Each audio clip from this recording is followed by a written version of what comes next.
Hello, Matthew. How's it going this evening? Welcome, one and all. Uh, how you doing? I'm very tired. I'm unclear why I'm as tired as I am. I have slept soundly. I've slept late, like all week. I don't know. I don't know, man. I'm just bagged. And it's not really like sleepy tired. It's just like my whole back is tired. I feel it in my muscles. Late, or the clock changed this week late. I mean, the clock changed this week late. I've been sleeping to like 8:30 when I'd normally sleep until like 7:45. So, like, sleeping late. But I've also, of course, been getting to bed late because I'm not tired in the evenings as a consequence of the clocks changing this week. And so I'm just, like, feeling the effects of it. And in the grand scheme of things, we've talked about this in the past. I absolutely cannot with daylight savings discourse. So, like, in the grand scheme of things, this week is, like, a minor inconvenience. It's like the I hate Mondays of yearly gripes, but I'm feeling it. I'm feeling it this week. What can I say? Anyhow, what do I have to talk about? I watched the third episode of Picard, and it was still not very good.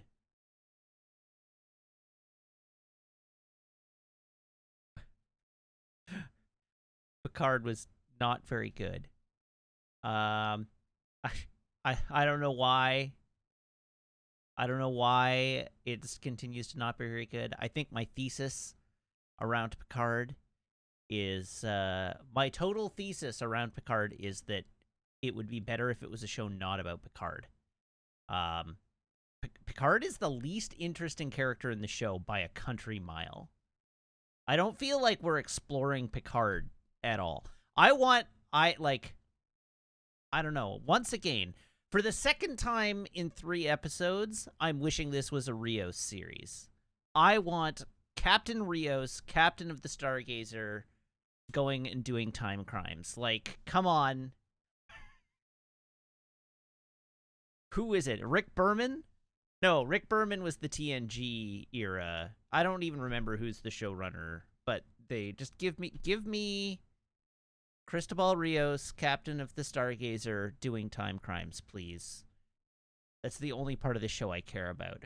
Also, somebody on the Loading Ready Run Discord pointed this out, and it was really apparent, like really apparent, in the opening of this episode. There's a sequence right at the very beginning of the episode, where there's a phaser battle. And it's phasers, right? Like, it's all phasers. Nobody's using disruptors or anything. They're all phasers. And it's like one side has the phasers, and then they get disarmed, and the other side uses their phasers against them. And one of the characters gets shot and just gets, like, a sucking wound. And then, like, one of the good guys gets shot by the bad guys and has, like, a wound. And then the good guys disarm the bad guys and take their phasers and shoot back at the bad guys. And the bad guys all vaporize instantly. And it's not like they changed the setting on the phasers. So for some reason, the phasers, like, didn't phase the good guy, but did totally disintegrate the bad guys. So, like, 3 bad guys just get disintegrated. They just vaporize. And our one hero character survives it. And it's like, it's a little thing. Like, it's one of those really little, like, it doesn't really matter. The reason they wanted that to happen was so that there was, like, tension with the hero character, and they just needed the bad guy characters to go away. And so that, like, rather than having to dedicate a scene to, like, cleaning up the bodies, they just disintegrated them. But it takes me out of the moment. Because the in-scene continuity doesn't make any sense?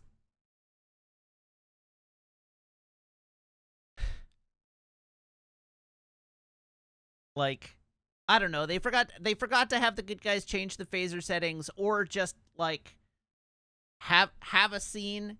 They're gonna be in sickbay anyhow because the one character is wounded. So like, have a scene where the bodied dudes get put in. Like, you see somebody like rolling them into a morgue.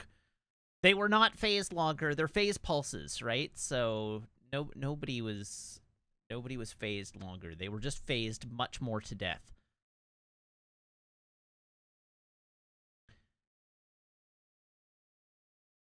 So anyhow, the show continues to not be very good. I still don't know what it's doing. We're 3 episodes in. So in a 9 episode series, we should be at the end of the first act. And we are, right? Like, we are at the end of the first act. The point of no return has been passed. But I don't know what the series is about. Like, I know what the series is about. I know what the plot, the core plot of the show is, in terms of like what they are setting out to solve and why. I have no idea what the themes of the show are. I don't understand what we're meant to learn about Picard's character in episode 3. We're not learning anything. Like, I don't know. I know writers who use subtext and they're all cowards, but like, the show could use some subtext. Right now it's all text, and the text is incredibly threadbare.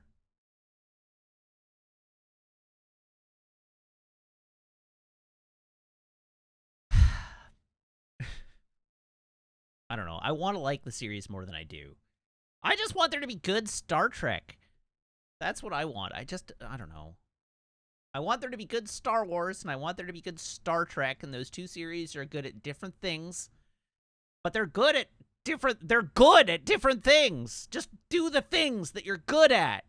Please, God. Work with me. Star series. Star verb. That's what I'm nicknaming them now. They're the Star verb series. Stargate is the Star noun series.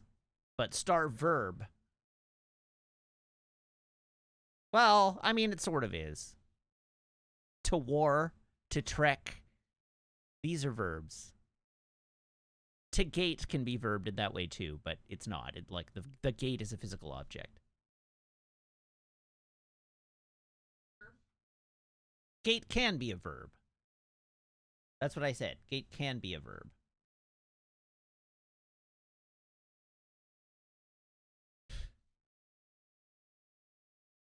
Yes, I know Star Wars is being used as a noun in Star Wars. Shut up. I came up with that off the top of my head. It didn't have to be 100% correct. It didn't even need to be 50% correct. It was just an off-the-cuff comment. A throwaway joke, as it will. So thank you for picking it apart and making it much funnier. Thank you.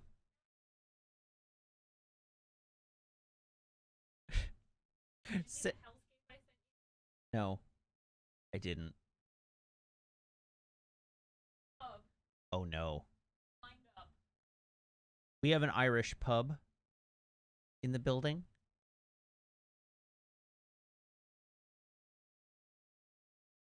Holy hell. Anyways. It's not even a good Irish pub. No. It's so shitty. Anyway. None of these people are wearing masks. Oh. None of these people. Oh, there's one. There's 1, 2. Because they don't have to. So they just don't. Anyways. 3. I see 3 masks in this lineup down the block.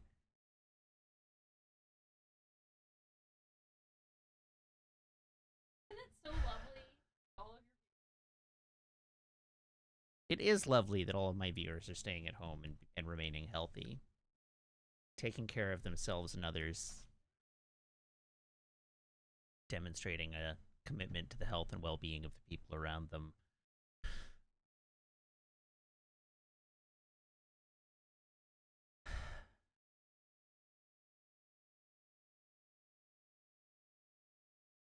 BC government launched a feedback poll. They asked for feedback on their pandemic handling with questions of like, tell us how much you agree with the following statement. And the statements are like, the pandemic response in BC was quick and effective. You had better believe I lit them up. they had seven like places where you could give, like, after every question it was, tell us how much you agree with this statement and then tell us why in paragraph form. And there was no limitation on characters or anything. You could write essays. I lit them up. I absolutely lit them up. But anyhow, about that.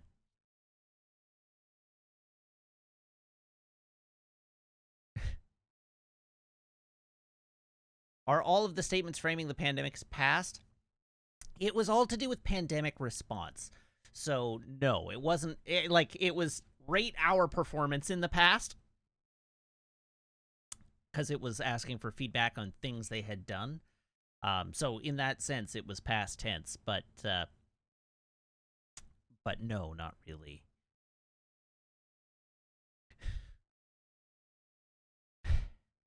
Anyhow.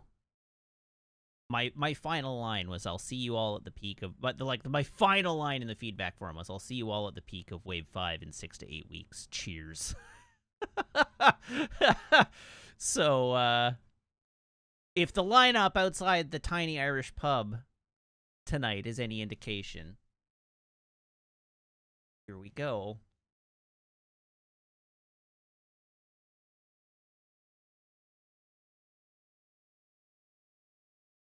All right, what else is there to talk about? I watched. So here's a fun thing. My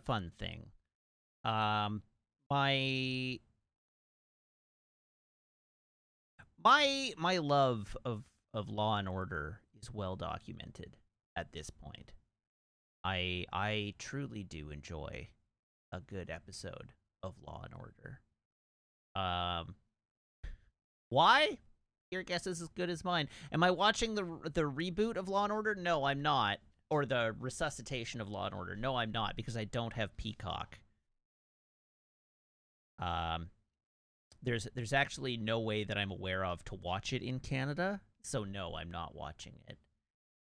But all of the talk about the Law and Order reboot had me like jonesing to watch some Law and Order. So I went to watch some Law and Order last night. And did you know that it is not possible to watch the entire 20 seasons of Law and Order via streaming services? Period. You cannot do it. At least not in Canada. There are 2 services online that have episodes of Law and Order. You can buy them on iTunes, or you can stream them on Amazon Prime, and that's it. But each of those services, iTunes and Amazon Prime, both have roughly 6 seasons each, and like a random 6 seasons. It's super weird. iTunes, I'm actually just pulling it up now. Because it's super weird. Like, you cannot even buy all of Law and Order on iTunes to watch.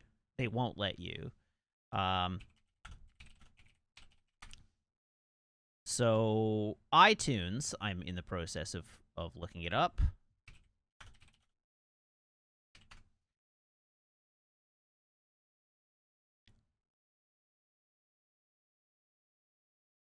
Come on, show me the seasons.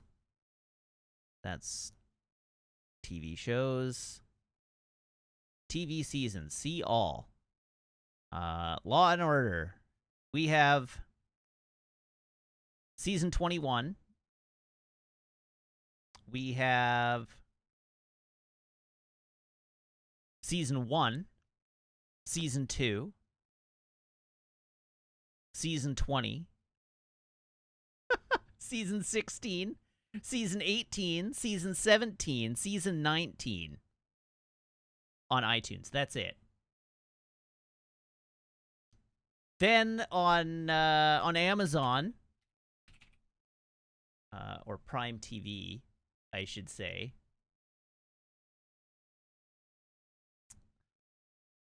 Where is it? Prime Video.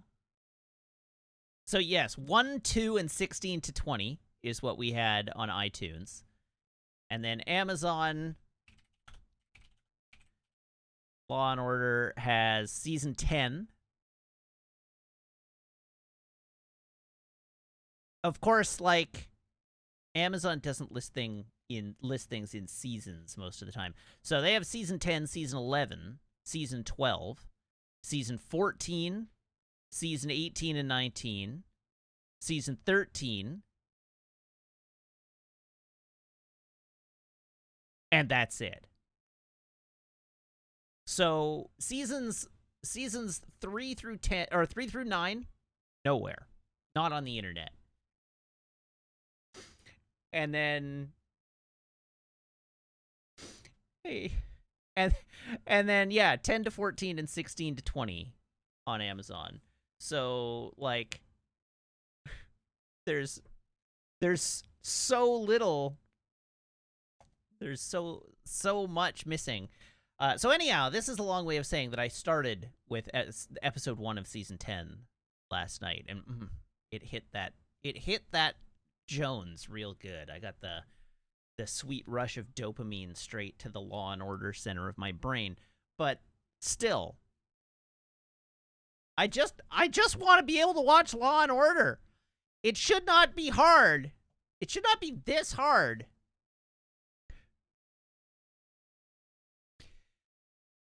Samlock says, did they talk about the case while buying a hot dog? Not really. Not really. They don't buy a hot dog. The reason being that this case, like this particular episode, I think was pretty obviously inspired by like the I can't think of the name of the school. But the Montreal, the Quebec massacre, the shooting where the male misogynist went to a campus and shot up a bunch of women. That was clearly what this one was based on, where a guy walks into Central Park and murders a bunch of pre-med students. And it turns out that he was also an aspiring pre-med student and got told to go into nursing because he didn't qualify for pre-med, and he blamed all the women in the program for it. But the episode is like, it's not actually much of a... I mean, it was what I like, because I like the courtroom side of it rather than the investigation side of it, but it was a very abbreviated case because the case was so, like, open and shut. Like, they figured it out. He left a trail of evidence that they had to figure their way around, but, like, I don't know, in the first 20 minutes of the episode, not even, by the end of the first 20 minutes of the episode, they had struck a plea bargain and the guy was going to jail for life, right? Like, the whole thing, the whole case was over super quick, and the entire back half of the season was the lawyer guy, the main lawyer guy, whose name I can never remember because they're all archetypes to me. None of them have names. There's cop dad, and there's lawyer guy, and there's lawyer woman, and there's chief lawyer guy, DA, and then there's cop dad, and there's crabby detective, McCoy. That's right, McCoy is lawyer guy. But anyhow, the rest of the episode was him trying to hold the gun manufacturer legally accountable for the 15 murders because there was an easily exploitable design flaw in their gun that allowed it to be modified to an automatic weapon with minimal effort, and he claimed and, argued in court that they were marketing the weapon outside of the state of New York on the grounds that you could buy it, convert it to an automatic weapon, and import it back into New York, and as a consequence, they were skirting the gun laws and legally responsible. So anyhow, it's like, I don't know. Once again, like, absolutely tickling the Law and Order receptors in my brain, but I don't know that the episode was actually very good. They did lose, though, so that was fun.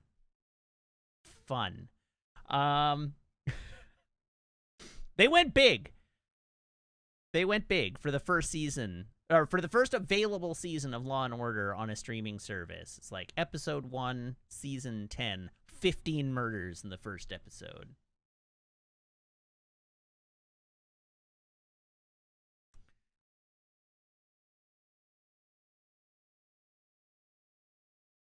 Damn, everybody says lose on trying to reform guns in the USA. So actually, they win the case. Like, he wins in argumentation. The jury chooses to convict, and the judge overturns the ruling. Or the judge overturns the verdict at the end. And is like, no. You cannot send a gun company CEO to jail for the remainder of his life for 15 counts of accessory to murder. I'm not gonna let you do that. But I mean, spoilers for an episode of TV from 25 years ago, I guess. But yes, judges can do that. I'm spoiling the entire episode now, but the reasoning is that at the beginning of the case, the judge set an incredibly high evidentiary standard. He was like, you will have to prove beyond, definitively, with evidence, that this company intentionally engaged in the marketing of their weapons based on this modifiability. And over the course of the investigation, they do find physical evidence of the fact that the company did this in the form of a memo, but the memo was ruled inadmissible because of how they came into possession of it, owing to the signature of an NDA some 10 years prior to the events of the case. And so they don't get to bring it in. And so while they do make their case and the jury agrees and rules to convict, the judge rules that they didn't meet the evidentiary standard, so he overturns the verdict at the end of the episode.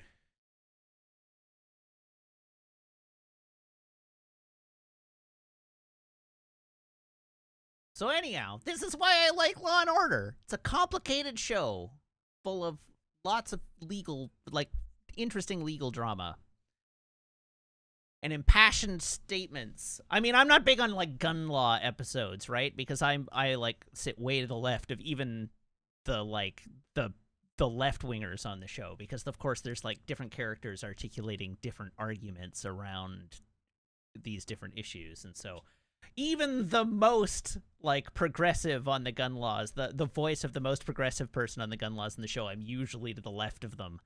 And I'm you're all super weirdos. America is a far-right hellscape comparatively. But I do like the show when they have impassioned. It's the Picard effect, right? It's fun watching characters be righteously correct about something in various ways, and make an argument for a position and do so in a really impassioned way. That's just fun. That's just it's a fun thing to watch. So there's that. Yes, Jim Cat, I do also like 24.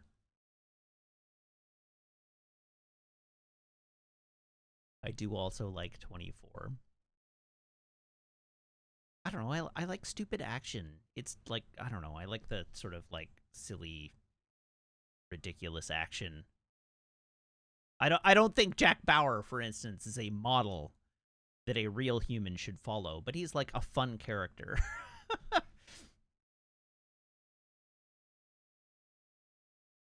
He gets things done by doing what the government can't. And breaking people's fingers off in interrogation rooms and things like that. using enhanced interrogation techniques that we know don't work in real life, but it's fun to imagine they do. Fun. All right. I'm done. We're gonna move on. Getting a little more political here than I like to on stream. But yeah, like Jack Bauer's just a superhero, right? Like I don't think he's a real person. I don't think he's a person we should emulate. But he is like a superhero, and his job is to have the worst day of any human being in history, and to inflict his worst day of any human being in history on every bad guy that he comes in contact with throughout the day. But yeah. So anyhow, I'm gonna move on to our traditions, and then we're gonna play our video game. I'm more or less done my pre-stream waffle, so let's go. Here is my phone. Here is my phone cable. Everyone, please brace your ear holes.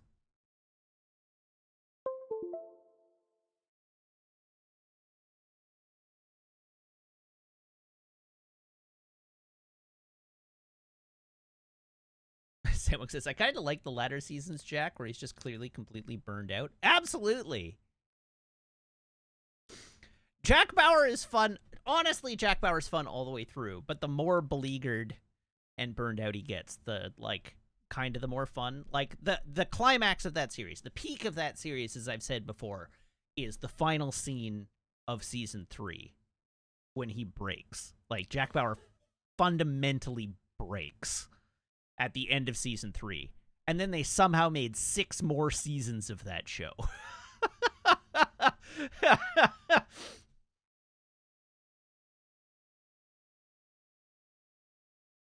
So Damn I Am Pretty says, "Hey Matt, guess what we did with the bet? And I assume you evenly split it so that nobody wins or loses regardless of what the result is."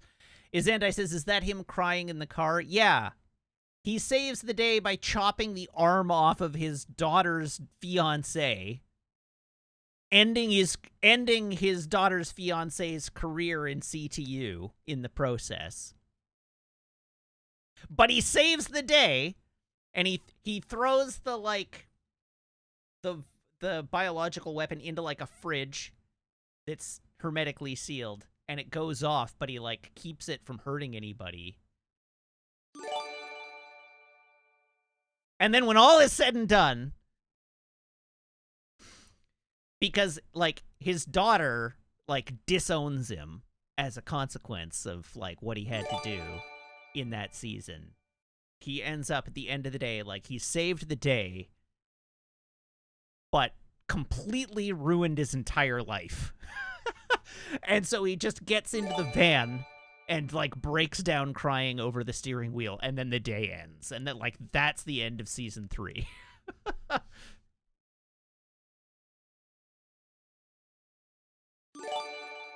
24 is wild. All right. Ivelins, thank you very much for the subs. Ivelins has gifted 10 subs. Thank you, Ivelins. Congratulations to Indikazi, Sibwow, Alphas Sam, Plump Soap 2019, Inconsiderate Hat.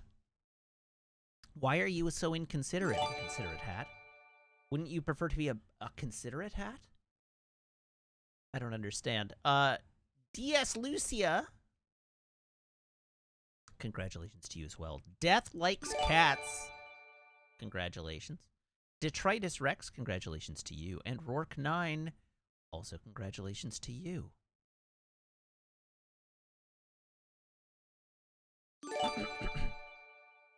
Anyhow, that was the end of Season 3. In Season 5, they nuke a sparsely populated section of LA.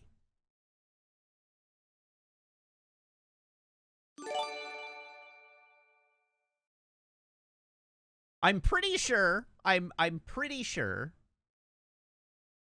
What is it? At the end of season 5, or in season 5, they nuke an area of LA.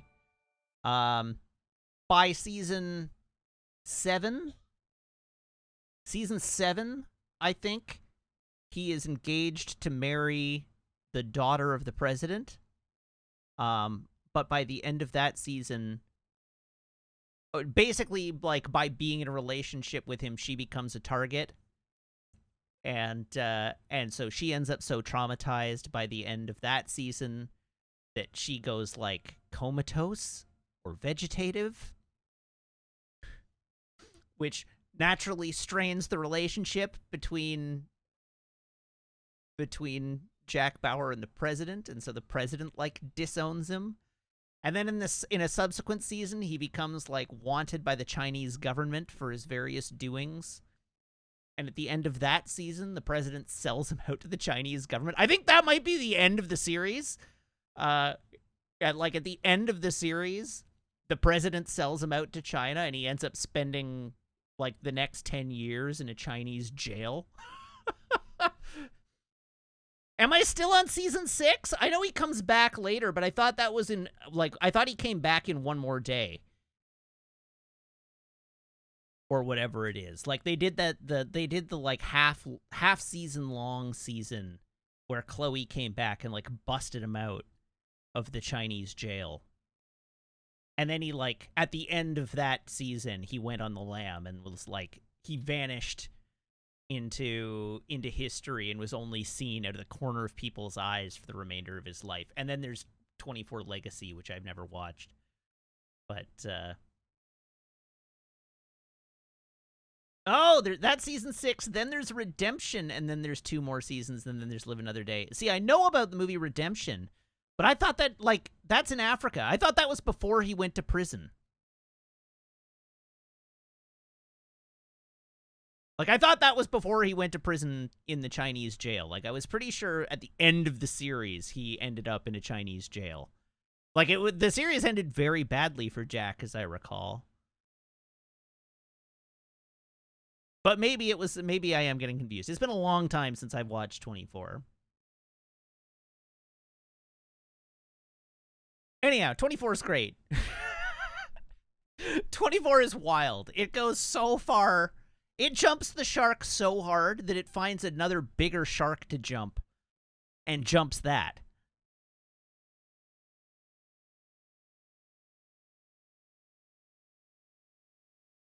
'24 rewatch podcast when? Oh, man. God almighty. I wonder if I could find anybody to do a 24 rewatch podcast with. Matt introduces someone to 24. Like, who has not watched 24 among my friend group that I can introduce to 24?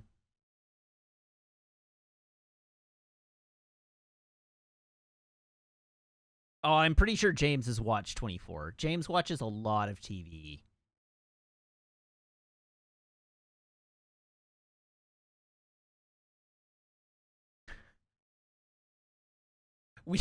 I should just do it with Meg. Hey, Meg, 24 rewatch stream. Presumably it would be a first time for you. I think you've maybe watched a few episodes of the first season. At least with me. I don't know, maybe... Meg says, let's talk about it. Oh, what movie are you watching? Okay.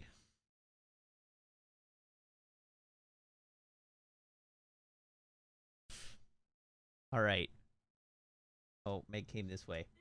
When I can watch movies without getting interrupted. Okay, what movie are you watching? I'm watching Turning Red. Oh, you're watching Turning Red. Yes, okay. Which I now have to rewind like the last 3 minutes. Okay, sorry. Oh, I didn't know. Maybe. Turning Red is very good. Yeah. So, when would this happen? I don't know. I don't have any more. I know, neither do I. Just watch one episode a week and review it.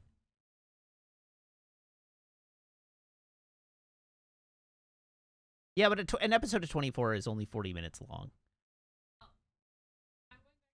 Okay, dear.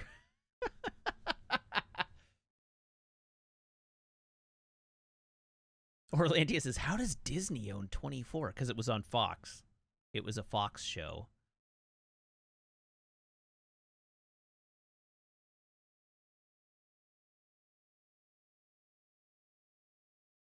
All right, I'm done. I'm done going on. Remember when I was doing the traditions, and then I got like caught back up in another discussion. Anyhow, what did the? I guess you want to see what the drink is for the day. The drink, of course, is Soda Stream. I have myself here some. I can't believe it's not Sprite. So, oh yeah.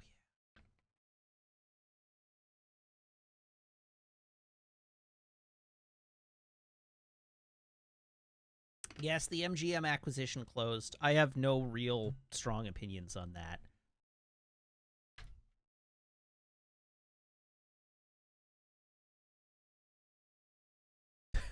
I did hear that, though, that it passed the antitrust with no objections because regulators determined that MGM wasn't very interesting, which is rough.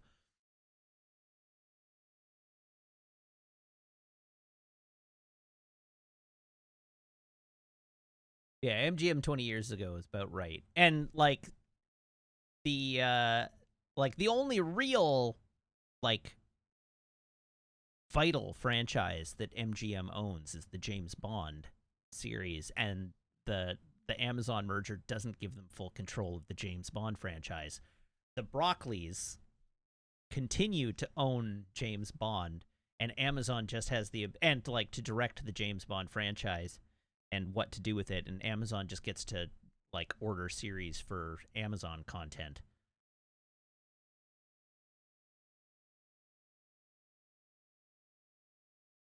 Twitch TV's Frank says, "Who's buying MGM? Amazon did. Amazon bought them today. The deal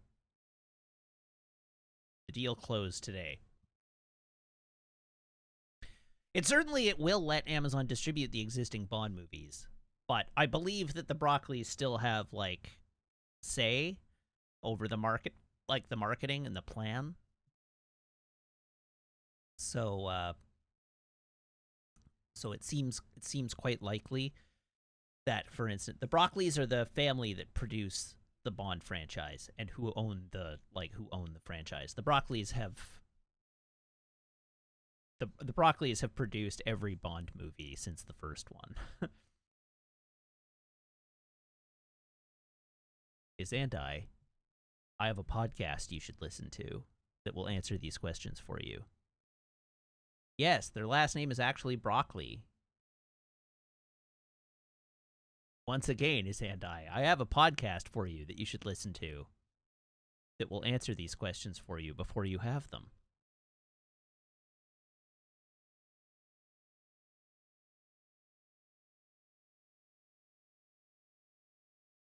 Okay, Jibcat requested a joke, and then I'm starting the video game.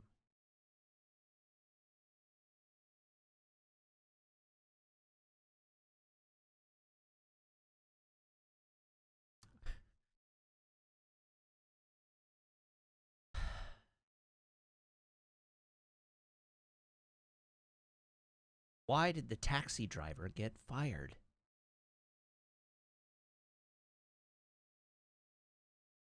Because passengers didn't like it when she went the extra mile.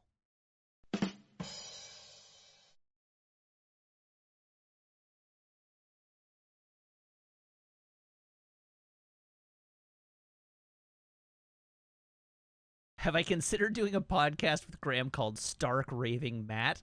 No, I haven't, but I am now. That's good.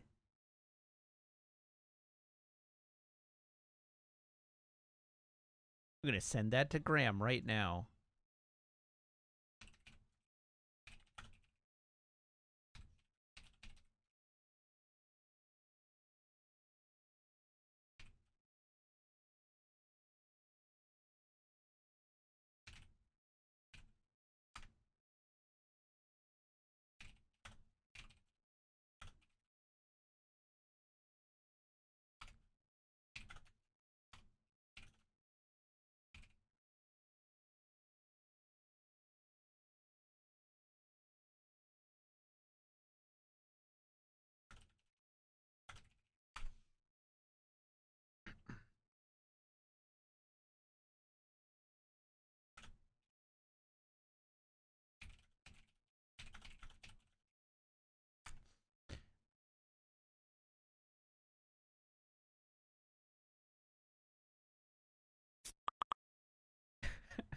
Graham likes it.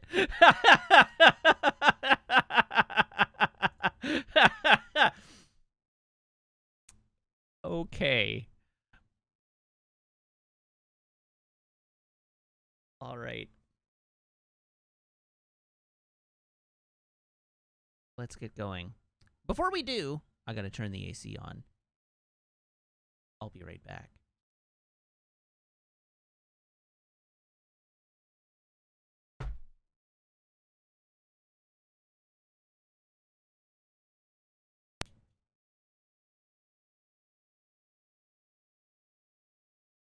All right. Here we go. Oh, did it pop again? Sorry. Hello, PlayStation console.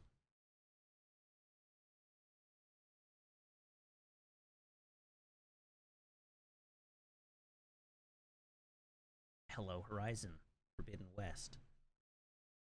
Hello, audio, which is now unmuted. There we go. All right. What were we doing last night?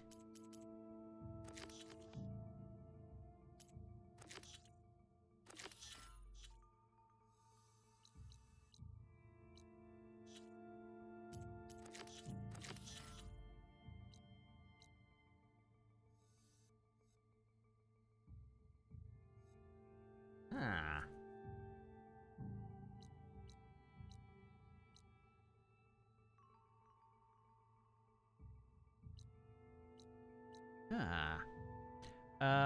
You know what? Let's do a main quest. Let's do a main quest. What do I want to do next? Ether or Demeter?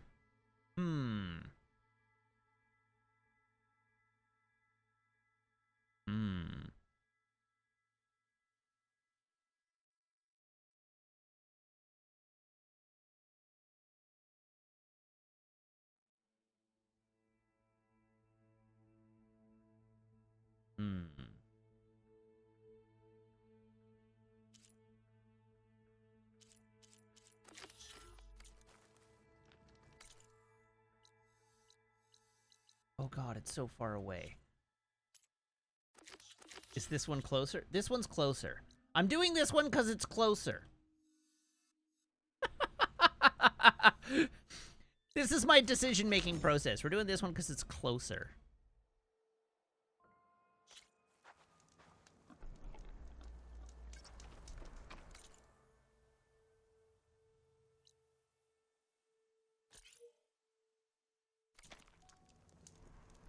Apparently there's a green shine chunk over here.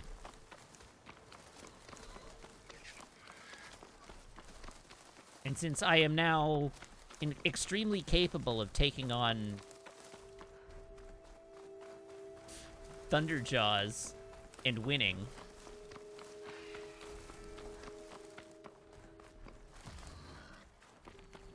I think I'm gonna just take on a Thunderjaw and win.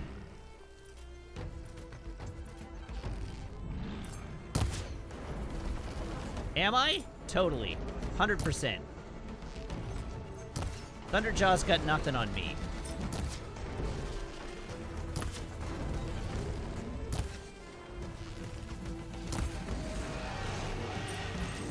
Okay, I may have pissed it off. Oh god.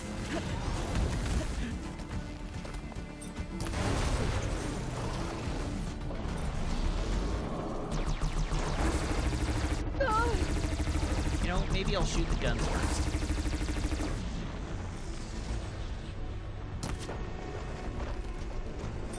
Nah. Knock that radar off. Okay, apparently I don't have iframes there.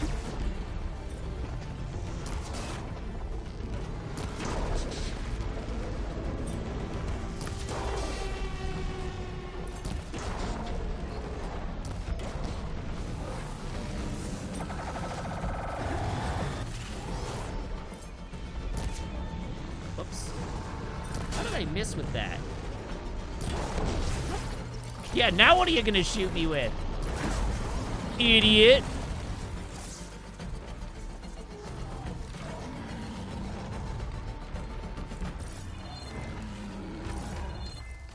I like that it's just standing there stunned silent.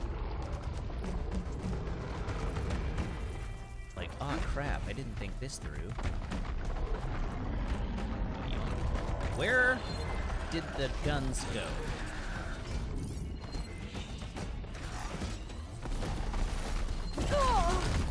Oops. I'd like to shoot you with one of your own guns, please.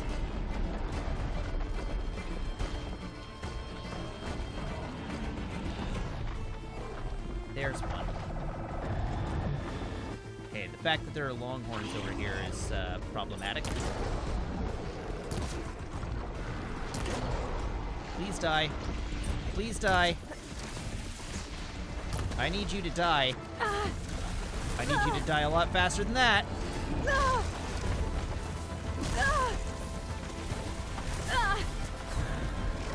Bad timing.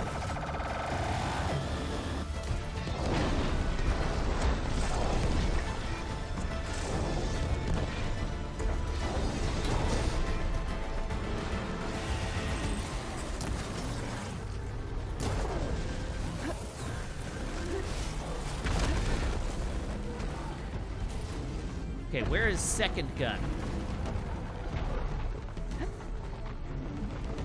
It definitely had two.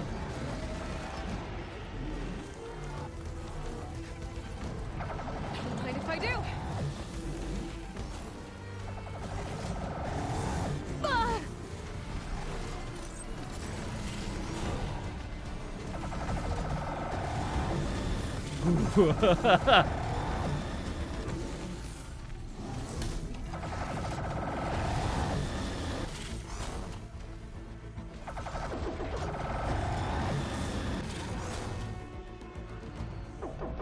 You know what? Let's just shoot it in the face.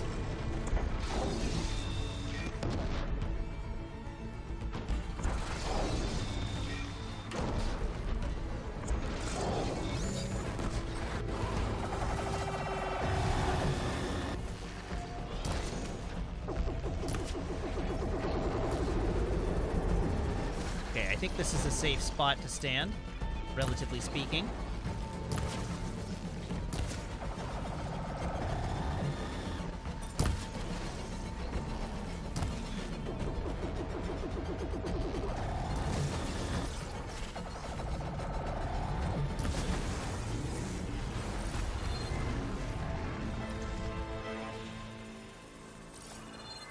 Alright!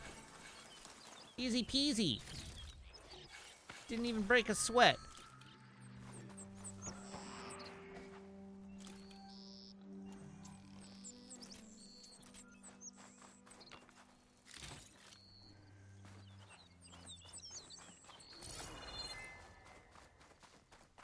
Now, where are all the parts of it I broke off?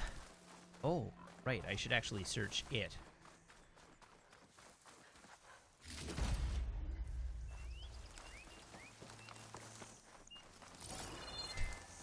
Something sufficient application of bow is right.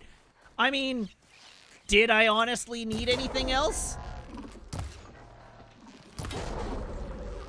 I don't really think I did.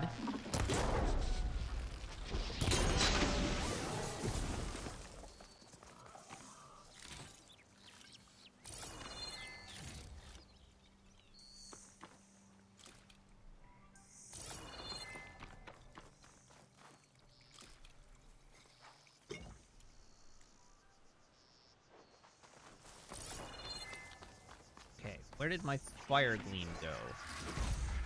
Or not fire gleam, my green shine chunk.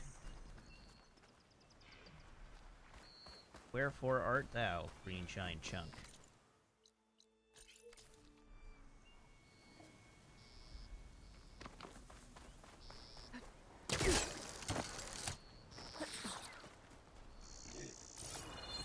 Spotted. Gotta move.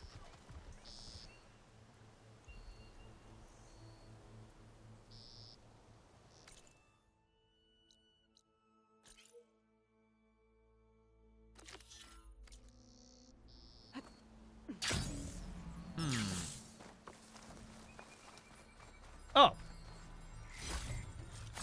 Got it.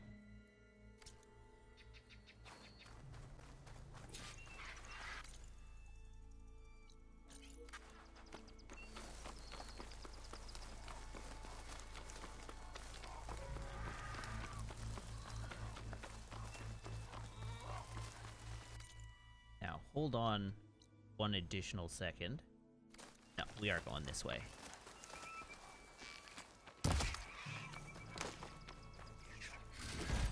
That vulture thought it survived, but it didn't.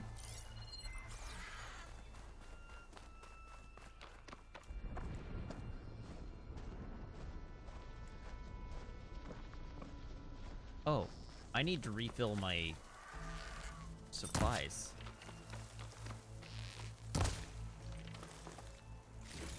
I'm out of trees. This is the second time I've run out of trees.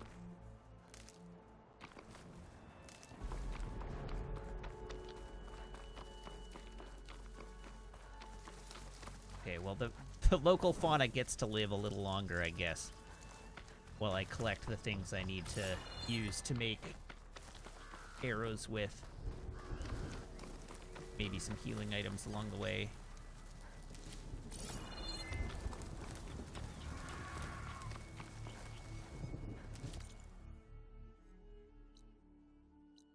Duck wishbone.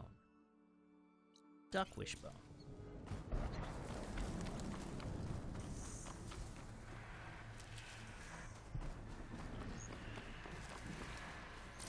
Oh, that's a pecker. I'm getting Okay. close to Ether's location.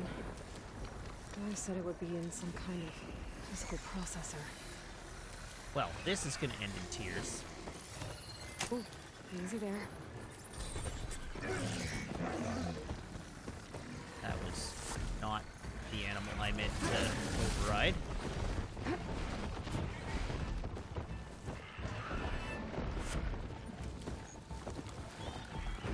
Maybe I'll get out of here.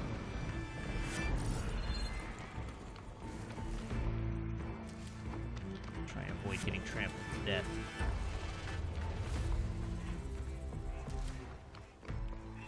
Oh, that was a duck that just flew away on me. Oops.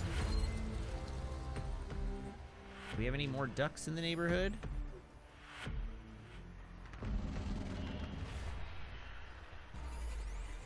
Duck.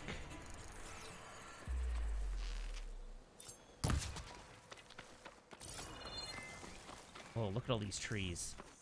Hell yes. There's arrows in them thar hills. Ready.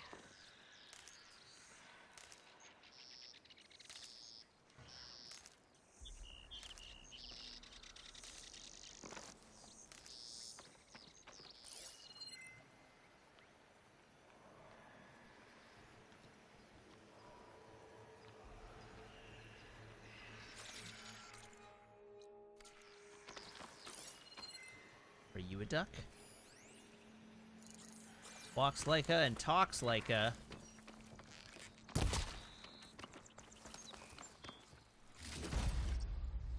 Duck wishbone.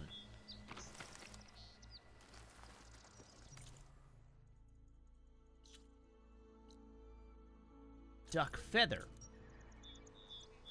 Okay, well, since I'm here.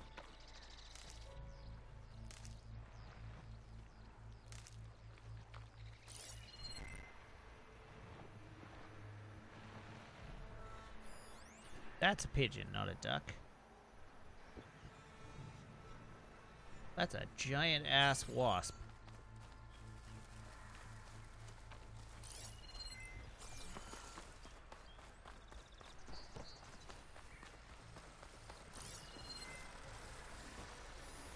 Duck.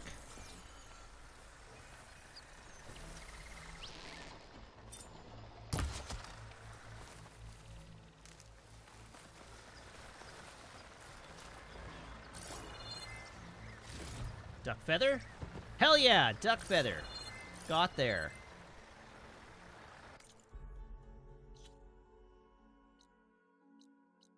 All right, let's go to this campfire.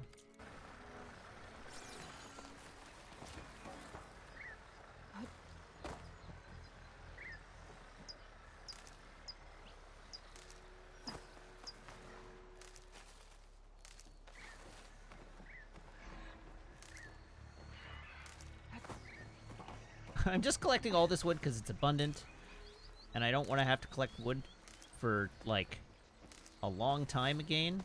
I'd like to be well situated on the wood front. What piece of a robot is broken off in this river? Okay. Bristleback salvage it is.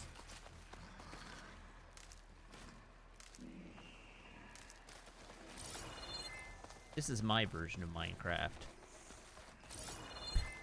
What's Collecting this place? ridgewood. An ancient ruin. Turned into a Tanakh stronghold? I have there resupplied be using the inside? stash, yeah, but I'm not near a stash. Poking around's not gonna be easy with Tanakh's warriors everywhere.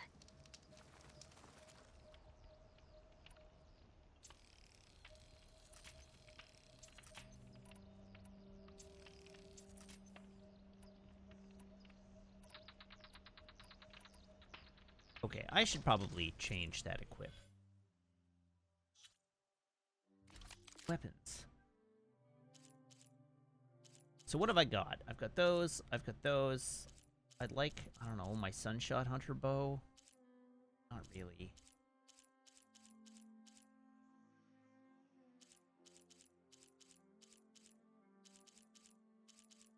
I have my Tripcaster.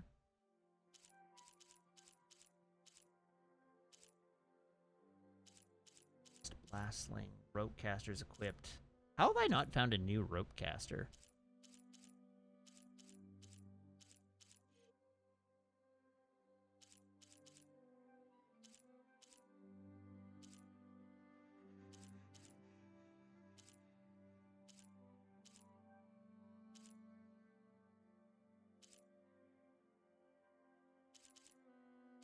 Oh, I should probably equip that.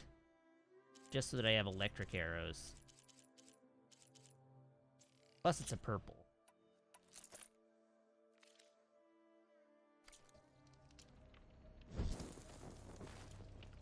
Even though I don't like that bow very much. Okay, what do we got here? Those guys look friendly. Oh, that's a fighter jet. Alright then. F-38 Razorwing. This F-38 Razorwing is one of only 4 surviving planes used by Joint Task Force 10 during the Hot Zone Crisis.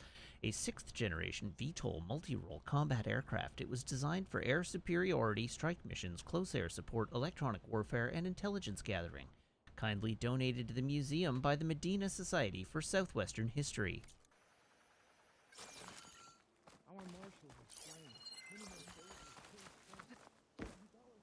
We have 2 Razorwings. We should get a VTOL to explore with.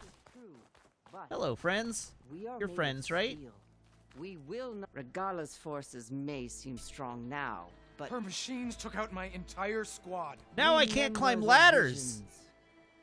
The old ones didn't choose their fight, but still they stood firm. They didn't falter. And neither will we.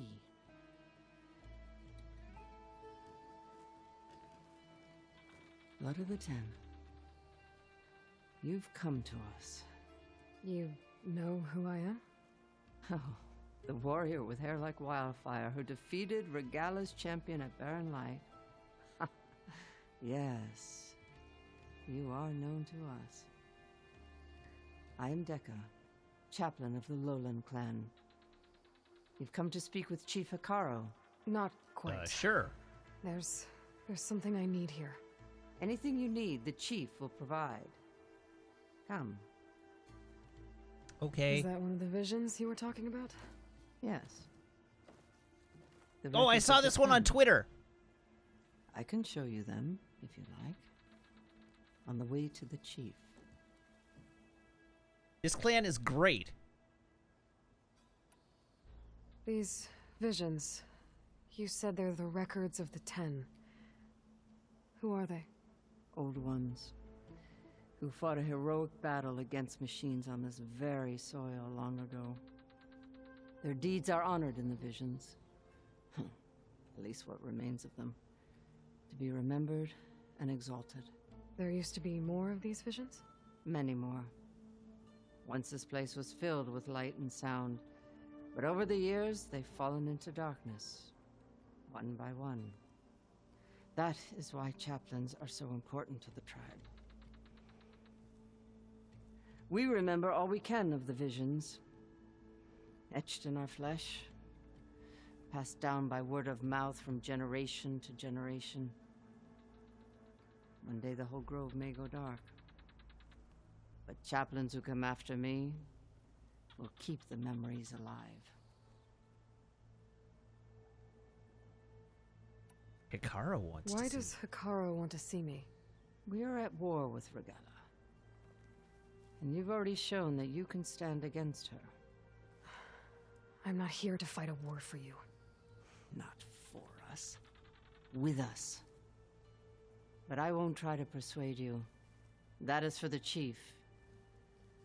He can be very convincing. Sheila says, these things survived 1,000 years but are dying in their lifetime. Well, they gotta die in someone's lifetime. What does it mean to be a chaplain here? We who outlast our youth study the visions and share their wisdom with our young. What kind of wisdom? How to be a true warrior. To fight with bravery and unflinching honor. And to know when to call for peace. You can see for yourself when we go inside. Okay, let's go. All right, let's go see Chief Hikaru. He's in his throne room at the far end of the grove. Come. Be welcome among the records of the 10.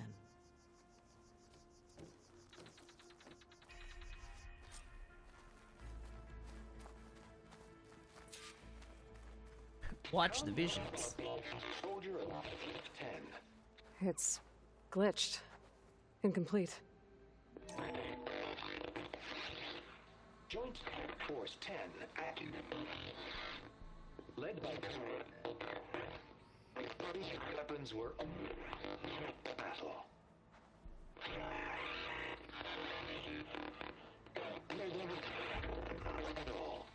The 10 were dedicated soldiers, working together as a squad and sharing in their duty. And when the time came for battle, they took to the skies and leaped to glory. All Tanakh seek to follow their example. Before the chief, it was one of the few things the clans had in common. So my favorite thing about this place is the architectural design. And no, this is not an ad. This is not an ad. This is a museum. So they're exhibits. They're museum exhibits.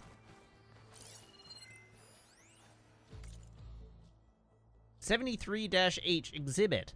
Data corrupted was the origin of Executive Order 2036-30073-H, which used congressionally granted emergency powers to mandate the evacuations of most counties in the region outside of Los Angeles, Las Vegas, and Phoenix. Displaced families and individuals would be moved to temporary camps before places could be found for them in inhabitable areas. To enforce the order, the government threatened to nullify existing water agreements between the Northwest and Southwest, essentially turning off the taps for the so-called tri-state hot zone.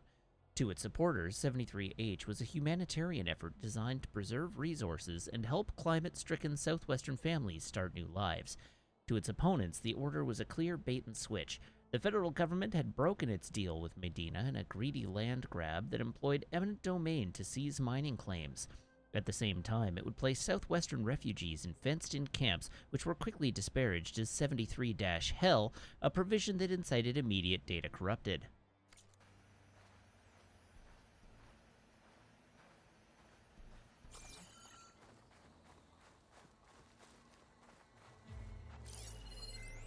Staff instructions.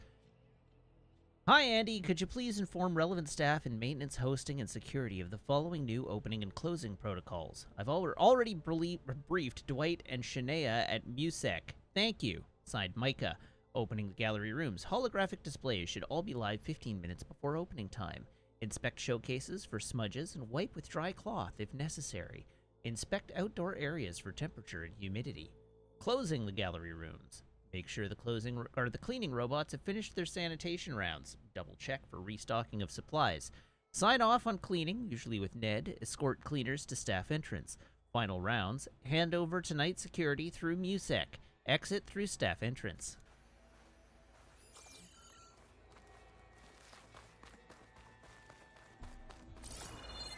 Join us, 10. Deep within the rainforest. And protected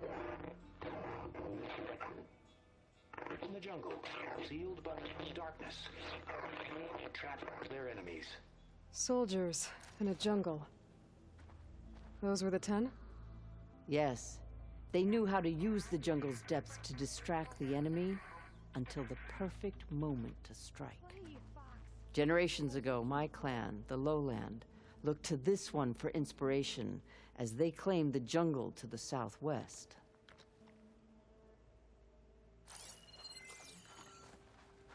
All right, what else have we got for data points? The Memorial Grove. It's a scroll. Carefully written cargoglyphs with Vashav's personal mark, evidently part of a diary or journal. From Dekka, the wise and patient chaplain of the Lowland clan, I finally learned the answer to a question that had long vexed me.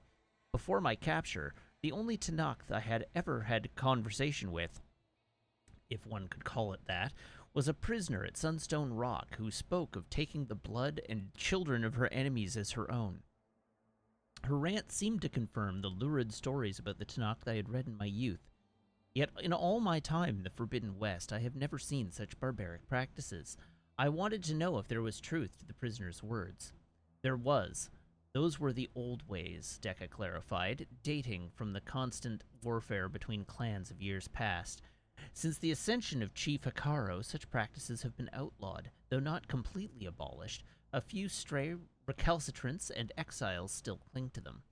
Intriguingly, the acts themselves were never as malicious as the Karja portrayed them to be. Tasting the blood of a fallen foe was meant to honor their material deeds, and orphaned children were taken from conquered settlements to be raised as equal members of their new clan, which was considered to be a merciful outcome. I cannot help but see myself in this context, an orphan of sorts, taken in by a new tribe. It hasn't been easy, and there are still those in the clan lands who would reject me. Still, the more I learn about my new people, the more I see a nobility that the Karja have omitted from their records. It said that relic you wear can hear the voices of the old ones. Is this true? You have an old world recording? This box was speaking with voices of the old ones. But now there's noise over them. Let me take a look. Where did you find this? We took it from an Oseram Delver.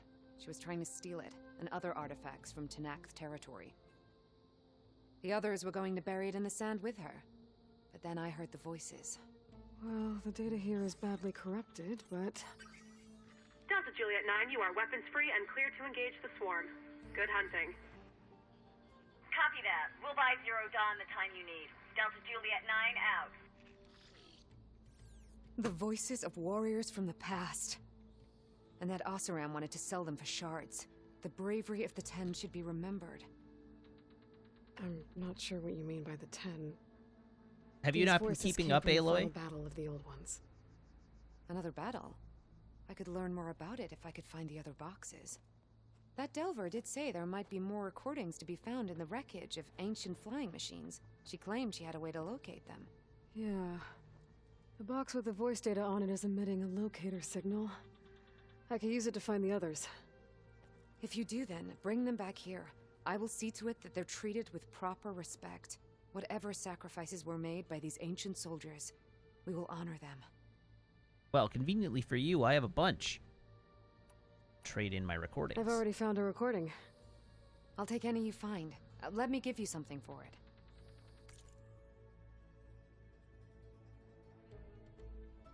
These voices will be kept here. They will be remembered. Oseram Delvers. Do you get many Oseram Delvers in Tanakh territory? I mean, Fewer we've every met time we more catch them. Oseram Those Delvers thieving than rats we've would do met anything Tanakh for the so shards. far. There'll always be some who'll risk coming here. And what do you do with the ones you catch? Delvers spend their lives in the dust. So we bury them in it. Alive. Maybe don't go wandering around Vegas Just don't. Just, there's nothing in Vegas. Nothing to see there. No reason to go to Vegas. Let what happens in Vegas stay in Vegas. You stay here. Why do you want these recordings? Every battle teaches its soldiers. We should learn those lessons and honor those who fell. That is our way. I've already found a recording. I'll take any you find. Let me give you something for it. Okay, so you still just owe me a debt, right? Like...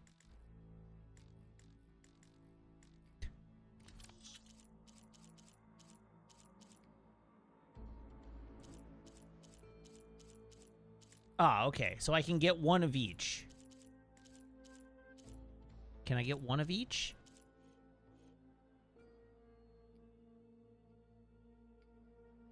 This is just,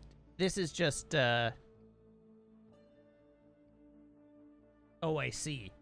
Exactly one. All right, well, we can come back. I don't need to worry about that right now. They will be remembered. Okay, If I I'll be find on more my of way. those recordings, I'll bring them back to you. Yes, I'll bring them back to you. Don't ask how I found them. I certainly didn't find them by delving. Just for the record. No delvers here. Black box exhibit. Data corrupted exhibit allows us to hear their final moments. Using an interface donated by Sterling Malkeet, we can listen to any flight recorder that employs the industry standard Arafar encryption protocol, version 3.5.4 or later. Simply place a black box in the interface to listen to its contents. Please maintain a respectful silence as you hear the voices of the fallen.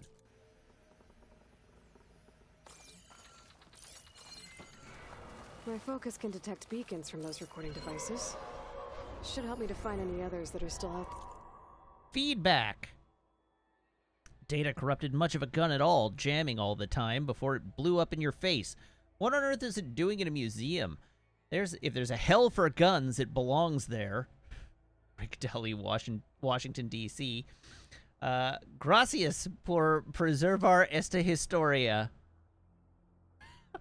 My husband and I were pleasantly surprised by the serenity of the crater in its current form. A telling landmark after all these years, its silence a stark contrast to the violence of bygone days. Joey was here with my brother, Brutder, but he's a wiener. Signed, Joey. Medina this, Medina that is all I heard in every exhibit. My father knew the Medinas from when they was still hauling rare earth in Arizona. Let me tell you, them folks ain't the heroes of this story or of any story. There. Items for collection. To whom it may concern, my late husband, Kana Mungrove, perished with Roberto Medina at the Battle of the Mojave. When his last leave was hastily recalled, he left his duffel bag at the house. It holds the usual items, shirts, pants, undergarments, toiletries, but also devices with data, snaps of his unit, a collection of maps and marching orders, including the one ordering his squad to join Medina. He even kept a couple of small G-Sin drone parts we think he took as souvenirs. Kana proudly spoke of taking down several. We were wondering, would the museum be interested in said items for the collection? The family would feel honored if his memory is thus preserved. Respectfully yours, Kate Mungrove Brown. Causes of the conflict. By now, we all know the story. In the 2030s, as rising temperatures baked the desert's southwest, the federal government ordered a controversial evacuation. When residents of the 3 affected states refused to leave, their protest was championed by rare earth magnate Roberto Medina and Joint Task Force 10 pilot Colonel Edward de la Hoya. The ensuing struggle escalated into the first full-scale engagement between automated forces and human soldiers in world history, not to mention the first military campaign fought on American soil since the Civil War. But climate change wasn't the only cause. Water rights, the politics of urban versus rural states, and the increasing demand for rare earth materials by U.S. tech companies also contributed to the crisis. This exhibit is designed to broaden our thinking to consider all of the factors that led to the tragic events of August 20, 2037, in the hope that data corrupted.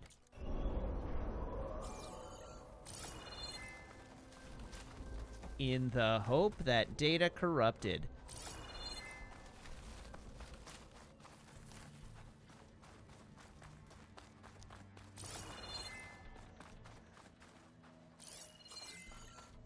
Aloy, it's been a while since bleeding Mark.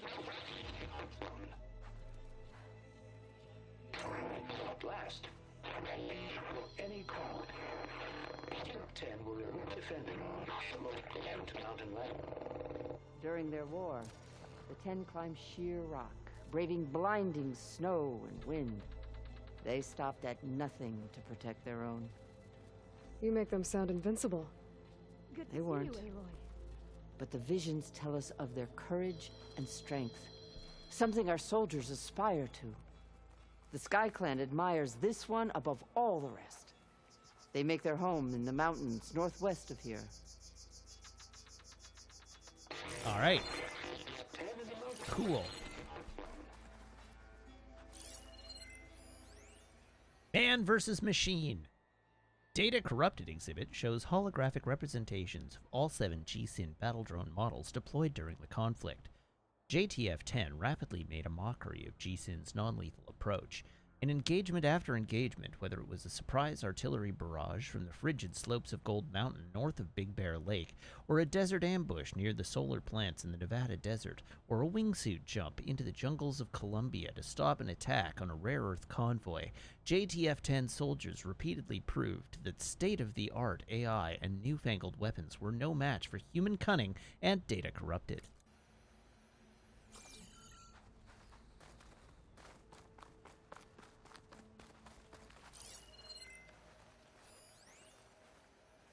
Okay, I've read that one already. Hi! Well met, Aloy. I was hoping we'd run into each other again after the flood and Bleeding Mark. Natika. So you did it. You're part of the Chief's Guard now. It Ah, wasn't House an of easy Shadow, choice, thank you but for the yes. resub now for After 11 you months. left, we laid Kentuck to rest, and I thought about what he said. He served his clan, his tribe, as best as he could. I have to do the same. I'm sure he'd be proud. And he'd Hello, reprimand Pat me Bayer. for allowing Hello, Raiders. myself to be Welcome. distracted. Can't have that. Thank you again, Aloy. Strike true as the 10.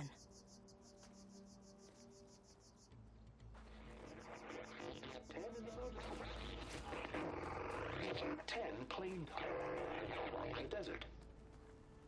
What were you making on stream today? 10 seized the desert. Others raging sands. Their soldiers killing enemy lines. What's this one about? The 10 waged war against their enemy in the desert heat, a land too harsh for any to survive. But against all odds, they prevailed. So the Desert Clan does the same. You must have passed through their territory on the way here. I did. They seem a little extreme. They take that as a compliment. Huh. 10 claimed. Ah, you started an Astray red frame inversion. Nice. I think the Astray... I think I know which one that is. I think it's a pretty cool looking kit. I very nearly pre-ordered 2 Gundam models today. I haven't hit go, because it's about 300 bucks Canadian after shipping and everything. And so I'm extremely reticent to, like, do it. But I very nearly bought 2 more models today.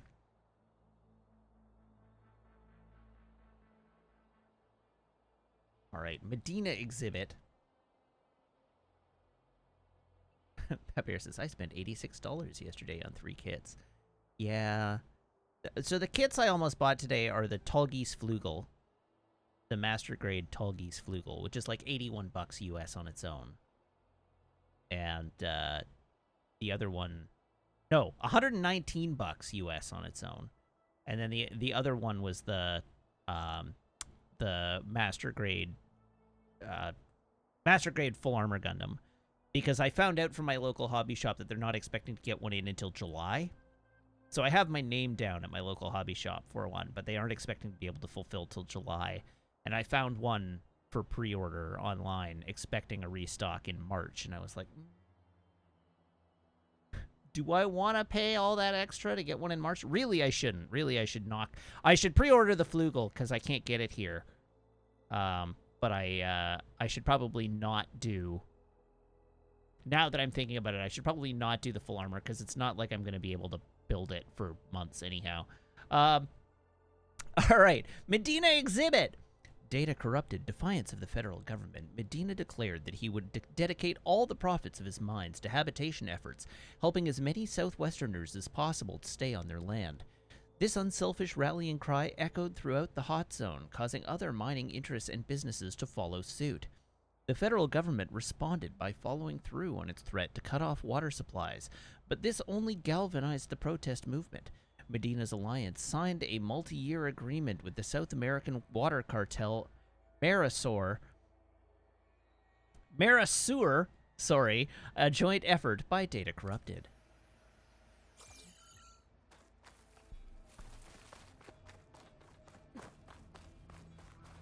Mercosur. This whole thing feels like a self-conscious send-up of Call of Duty Ghosts. It does a bit. God, I want to play through Call of Duty Ghosts on stream again. That game is wild. What's this? It was planted there by the chief. Ask him if you're curious. It's his tale to tell. Okay.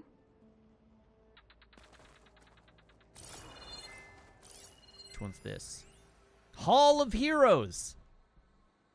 Welcome to the Hall of Heroes. This room is dedicated to the memories of Roberto Medina, who financed and led the campaign against the federal government and its fleet of General Synthetics battle drones. Colonel Edward de la Hoya, commander of JTF-10, the brilliant strategist and veteran soldier who held off numerically superior federal forces. Colonel Ann Faraday, the legendary orator who oversaw early reconciliation efforts and all those who lost their lives during the campaign and at the end, and at the Battle of the Mojave. The chief is inside. Are you ready to see him? I guess. I'm ready to see the chief. Good. We're off to see the wizard. Come. The wonderful Wizard of Oz. Because.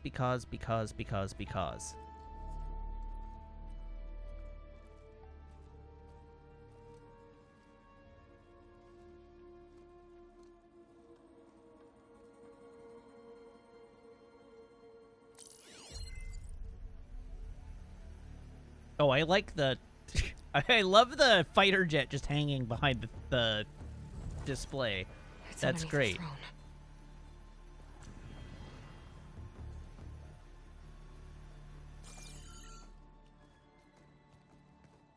I will see you soon, Outlander. The savior of Meridian. Hi. I am told you held back Regala's forces outside Barren Light. And defeated her champion, Grutta, in single combat. Impressive. I met Fashav there, too. He said you were a great warrior. And a man of honor. His death is a painful loss among many. Not me, though. I hated that putz. From the massacre of our marshals. But if you are here to pledge your service, that could help considerably. I am not here to fight for you. I need something in that basement. Something that will save many lives, yours included. It's not something you can see, but it is there. I have seen it. You have named your price. I doubt. Now I name mine. With my marshals dead, I need your spear. Help me defeat my enemies, and I will grant you access to the chamber below. I don't have a price. I am not a hired killer. I'm here to save lives, more than you can count. I count the corpses of marshals slain. I count hundreds more Tanakh, whose lives hang in the balance. I will fight for them. I will kill anyone who threatens the peace, and you will too, if you want me to open the door to the chamber below. Okay. So by that logic, what's stopping me from killing you right now? And taking what I need to save everyone? We probably don't want the whole force of this entire tribe coming down on us. Succeed. Either way, you must fight. My way might hold off Regala and the slaughter she craves. Fine. What do you need? I need more marshals to keep the tribe together. Such warriors can only be promoted at a trial by combat called the Cool Route. I've sent out a call for the competition, but since Regala seeks to undermine me, she is certain to attack it. She'll want to kill me in front of the assembled clans. So what, you want me to be your bodyguard? No. To defend the Cool Route. But there is more. Knowing Regala will attack, one of the clans had balked at sending their contestants. You must go north and force Tekote, the commander of the Sky Clan, to submit and send his best. Force him to submit? Do whatever is necessary. I can't hold the Cool Route with 2 of the 3 clans in attendance. Marshal Kathala will assist you. He was maimed at Barren Light, but he can still be of use. I sent him ahead to the northern village of Stone Crest. Meet him there, and he will guide you to the Sky Clan stronghold. He didn't seem to like me very much. About your mission, now is the time. I'm sorry about Fashav. He seemed like a good man. More than a man. A bridge between Tanakh and Karja. No Outlander ever earned our respect as he did. I had hoped he would be my voice in Meridian, that peace with the Karja might become something more. An alliance? In exchange. The Karja have much we lack. Our deeds are written in ink upon our bodies. Our memories die with our flesh. But the Karja never forget. Their deeds are written in book and scroll. You wanted to learn from them? As I learned from Fashav. He will be missed.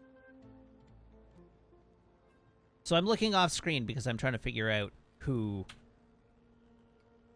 this voice actor is and if I recognize him from anything. He's got a good voice. He's got a really good voice. The answer is that it doesn't look like I do know him from anything.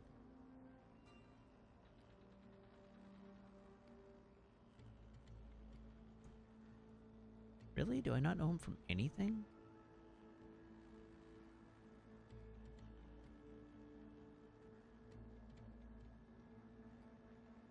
Nope, I haven't watched Banshee, so I don't know that. I'm literally scrolling through his IMDb looking for, like, anything that he's been in that I know. Nothing at all. And he has got a good voice. Fashav called Regala your greatest mistake. Why? That is not your concern. Really? I fought against her forces at Barren Light, and I don't even know what her problem is. She was the deadliest of my marshals. The point of my spear. So what happened? Above all, Regala despises the Karja who burned her younger brothers alive. After we turned back the Red Raids and tore down the battlements of Barren Light, she hoped to chase them all the way to Meridian. She could not see the cost of such a war, nor the benefits of peace after the Mad Sun King fell. When I accepted Avad's entreaties, she went mad, called me traitor, challenged me before the marshals. Uh-huh. What did you do when Regala challenged you? If you were to knock, you would know that such a challenge cannot be refused. It was not easy to subdue her. I bear 7 scars from that fight. The other marshals wanted me to execute her on the spot, but I found I could not sever the bond between us. Her loyalty had been as boundless as her rage, so I spared her. Rather than mercy, she took it as a humiliation, one she will never be free from. So now she's extra pissed. So Regala wants you dead. She does. But that will not be enough. She won't rest until all 3 clans fall in behind her as she marches on Meridian. Who knows?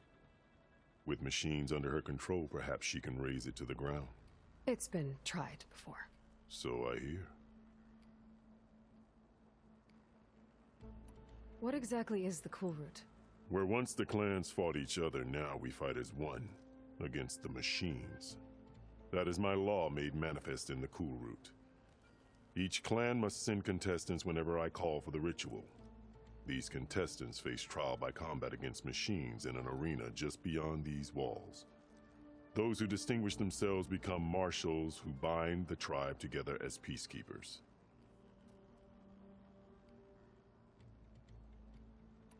You called them peacekeepers, but the marshals I met at the embassy were warriors. Warriors, yes, but more. They renounce the clan that birthed them and pledge themselves to order and peace. They enforce my law. They settle disputes and stand for Tanakh in parley with other tribes. Without them, I cannot rule, which is why you must ensure the next Cool Route takes place. Okay. I get it. Why won't the Sky Clan send contestants to the Cool Route? Of the 3 clans, they have the most defensible base, protected by a mighty wall called the Bulwark. Their commander believes he can wait out the war between Regala's forces and my own, safe behind his barrier. Staying strong, while you and Regala weaken each other. You think like a seasoned marshal. Good. Why send me to deal with the Sky Clan? All Tanakh respect strength, and you drove Regala back at Barren Light. That and most of your marshals are dead? Correct. Well, that too. What about Katalo? Can't he do it by himself? He is maimed. They will no longer respect him. That hardly seems fair. What is fair about losing an arm? Whether they respect him or not, Katalo still has worth. He knows the Sky Clan. He was raised in their base. He will guide you well. You said you saw what's in the basement? I did, on the day of my greatest victory. What do you mean? For a dozen generations, the 3 clans battled for control of this hallowed ground. Only I achieved it. I fought for years, killed whoever stood in my way. When I had finally slain all rivals, I stood alone in the grove. Victory was mine to savor, or so I thought. Thunder roared from the east, and a bolt of blue struck this place. That chamber. Gaia dies, and Aether arrives. All around me, the visions of the grove grew louder and brighter, and suddenly a new one appeared before me. The old one spoke, and what they said changed everything.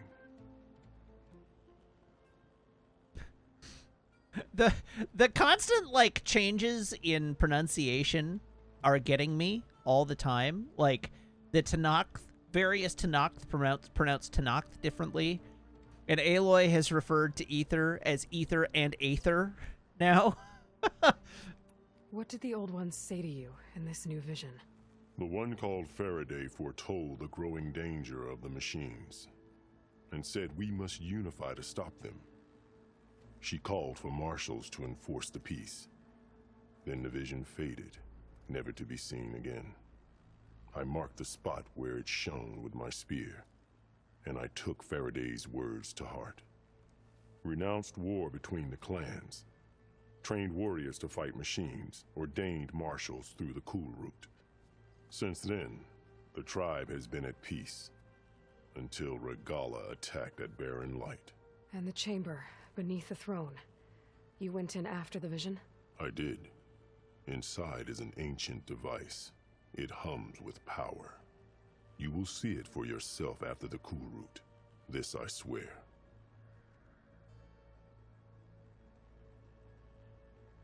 All right, I'll go I'll north. do what you want, and go north to deal with Dakota. But you'd better not forget about our deal. You will have what was promised, if you succeed. Speak to Decca on your way out. She will arm you for the road ahead.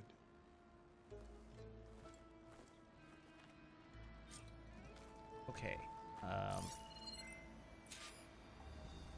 Looking for scannables.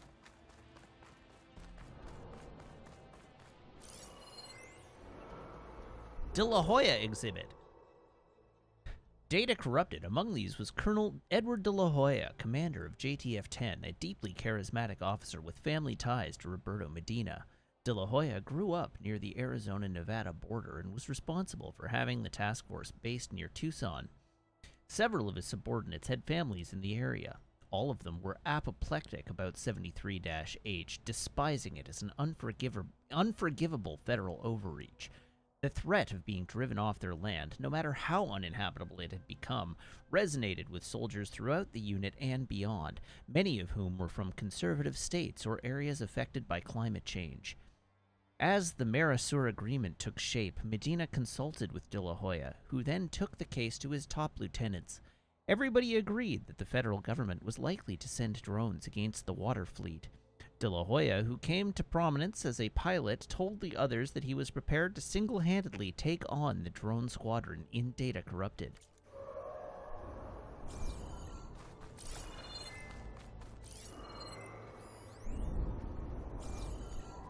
The arena is closed.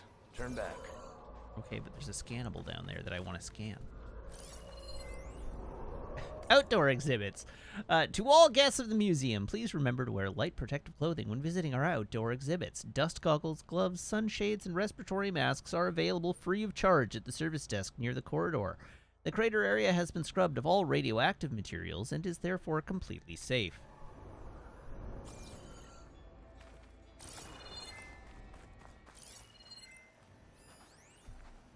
Faraday exhibit. Data corrupted. The job went to Ann Faraday, born and raised in the hot zone, Needles, California, and a colonel in the Air Force. When De La Hoya instigated the takeover of bases in the region, she had been a dissenter and so didn't fight in the war, but was instrumental in peacefully evacuating other neutral personnel. During the conflict, she became one of the nation's leading voices for a nonviolent solution, which combined with her familiarity with the region and military background made her credible to both sides. 3 months into her appointment, Faraday gave an address to Congress, ostensibly as a progress report, but actually a ringing statement of purpose. She transcended her usual plain-spoken military directness, passionately highlighting the need for community and unity in the face of an uncertain future dominated by climate change and increased automation. It came to be regarded as one of the finest moments of oratory in Data Corrupted.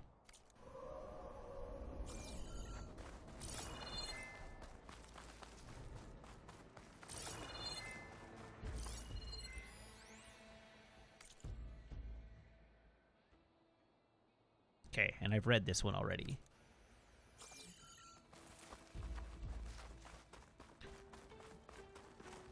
Okay. Or Oakley Dokley, as the case may be. Where is our next objective? Talk to Decca.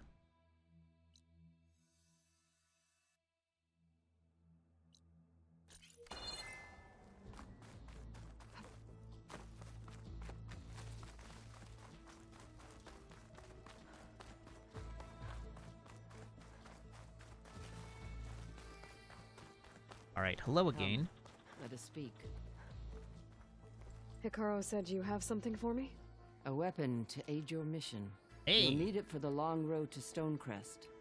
Many machines prowl along the way, and our scouts have sighted Regala's rebels in the area. Machines and rebels. Nothing I haven't faced before. Indeed. Head north towards the foothills. Ascend its slopes until your legs burn and the chill air catches in your chest. Then you'll know you're in the Sky Clan's domain. Strike true as the 10, Aloy. All right. The cleaving sharp shot bow.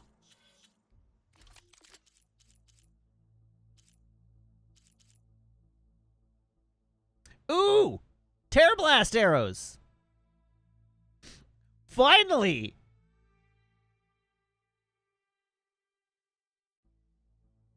Woot woot!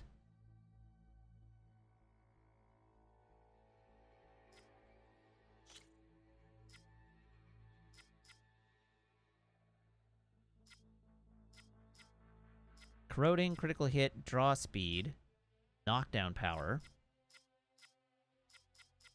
tear damage plus 10%. Yeah, don't mind if I do. Uh-huh. I suppose I should equip it. But where? Where am I? Let's be honest. Tear precision arrows are now available for one of my sharp shot bows.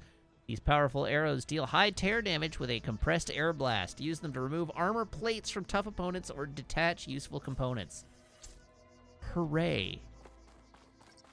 If I'm gonna get ether, guess I'll... Nobody cares, Aloy. Okay, where is my next objective?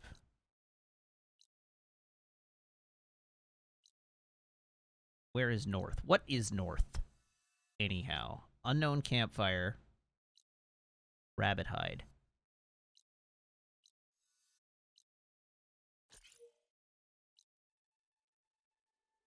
Now, real quick, is there a workshop or a shelter nearby? There's this one, so we're going there first. Along with Akaro. I better meet up with Marshal Catallo at Stonecrest. I like the chief just like hanging out in town, looking out at me taking off and being like, I said north. What'd I give for a cool breeze? How about a swim?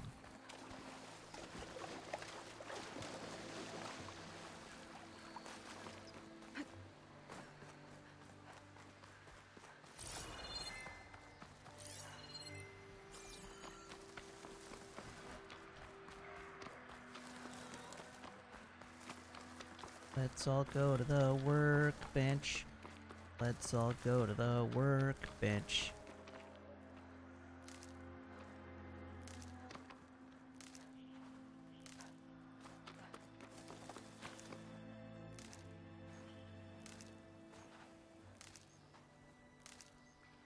I'm sorry, Jibcat said being wet is a bad thing in the heat. You care to explain that one?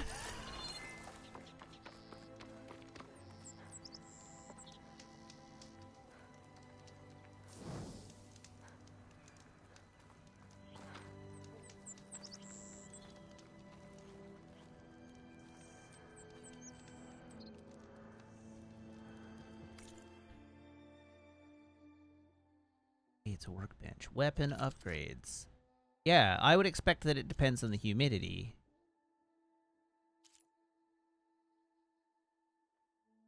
Water drops act as magnifying glasses all over your skin.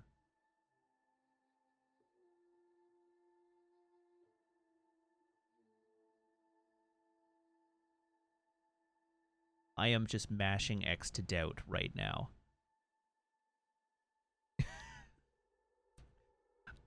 I have a strong suspicion that that does not overcome the effect of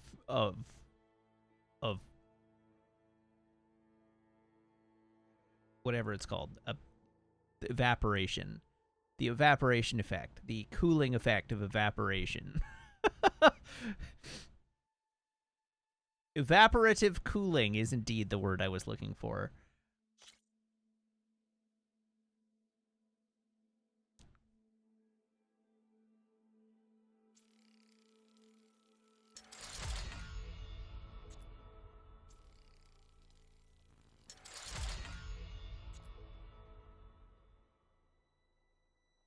Didn't I just...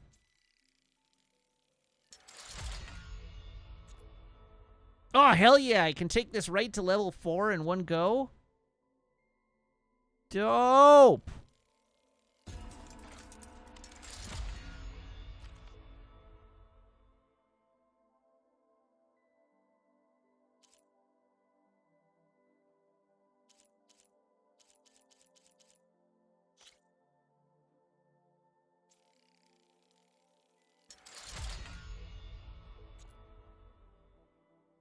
Okay, now I need more green shine chunks and green shine slabs, so let's set a job for that.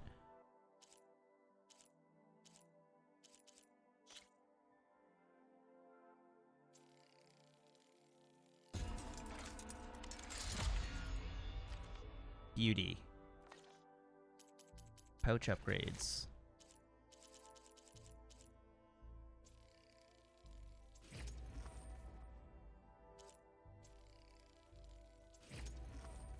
Fully upgraded. Most excellent.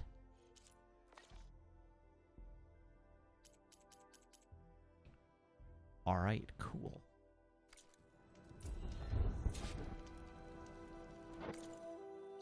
Inventory. Weapons. You. Edit coils. Choose the coils. Oh, I didn't take you all the way to max. Right. But you. Edit coils.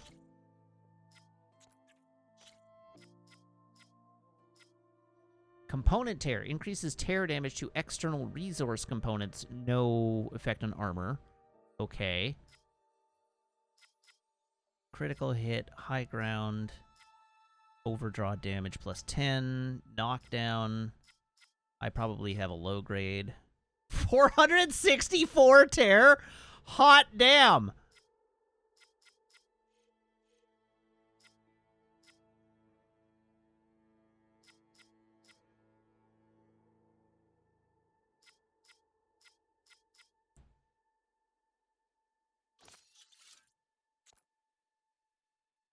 All right, 02 has asked for a joke.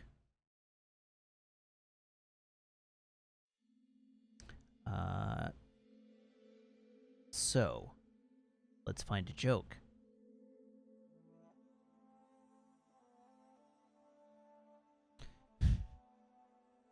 What time does a duck wake up?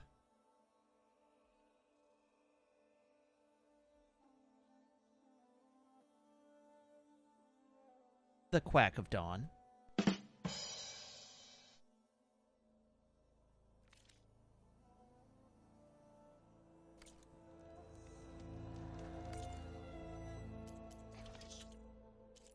right, let's craft whatever ammo I need to craft.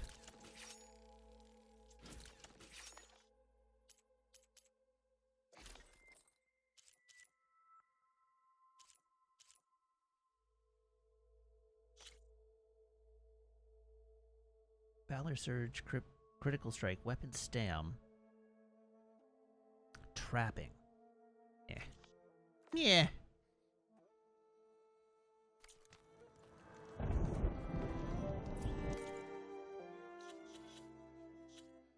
Let's have a look at the skill tree.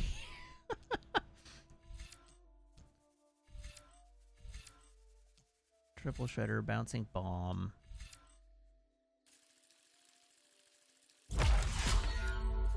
I don't know, I got 50 stat points. I can invest some, I guess.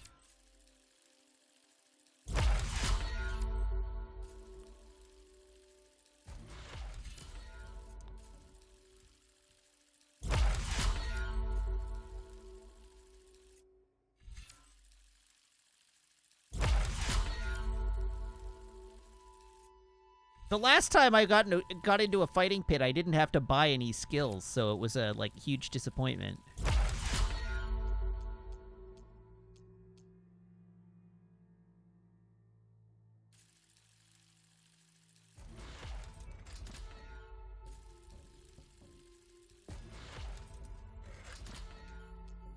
That overshield.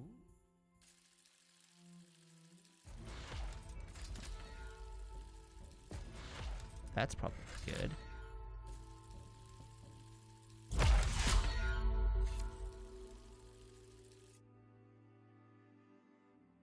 Now I'm just finishing out the tree.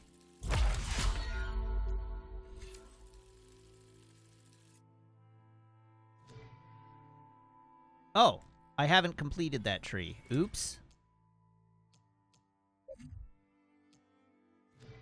Well, so much for that. How passives remain here. Silent Strike. Gain Quiet Spear. Silent Strike heal. Smoke Bomb capacity. Longer lasting override. Better machine health.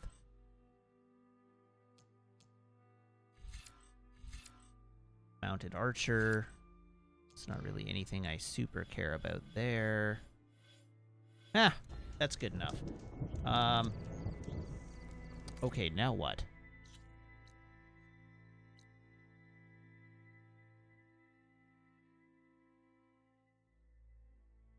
I mean, it's right there. Why shouldn't I get the green shine chunk?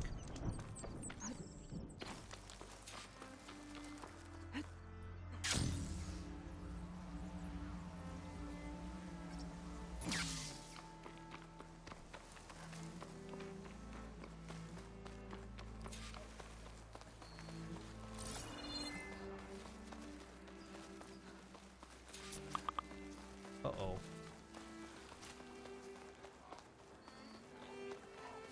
That was my slack. Max level is 50.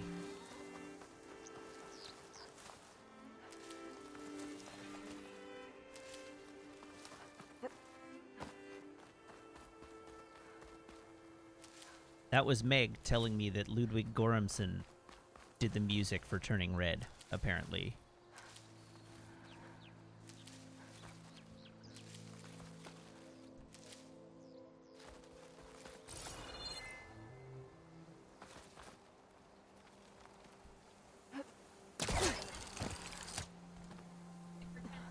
Yeah, and The Mandalorian. Yeah. And Turning Red, apparently. Oh, thank you. That was a fun fact that I enjoyed. It's okay. Hello, Meg. It's a good movie. Isn't it a good movie? Right. Locked? What the hell is this locked crate nonsense? Locked?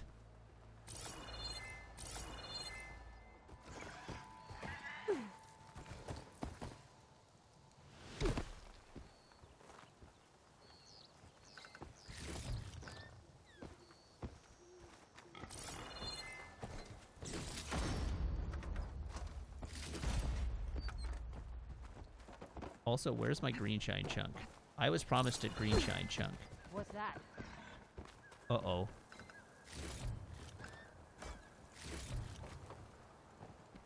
This is where he saw something. Oh no. No evidence of anyone. Oh no. I'm in a an enemy base. Oops.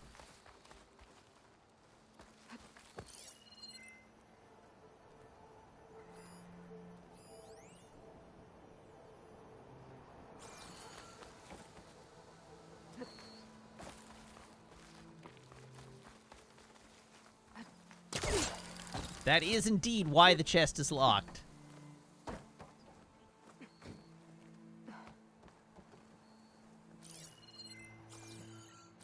Fire's wasted on that machine. All right. Tag. Tag. Sons of Prometheus sniper, hey? 2 snipers. That'll be our leader. Yeah.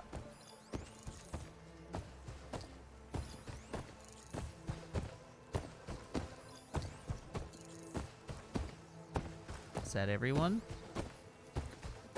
That does look like everyone. Okay, let's get to work. Oh, one more. Hello.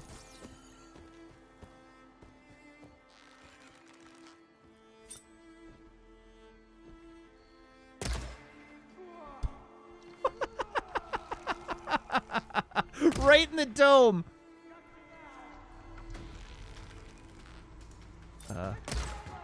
Oh no! Awkward.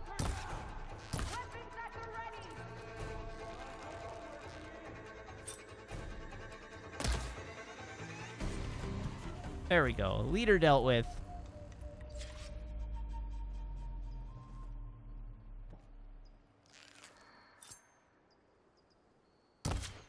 Oops! I probably should have stuck with the sniper bow.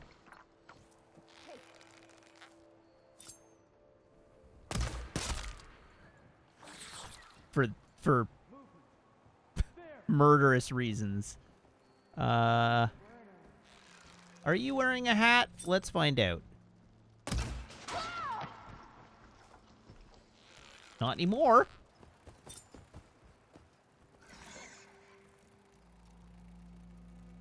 Hi there. A corpse! Blades out. Come on. We have a man down. There we go.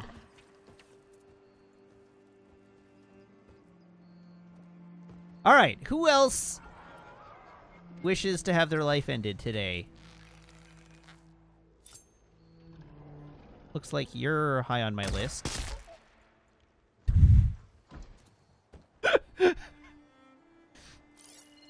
Bad day for that guy.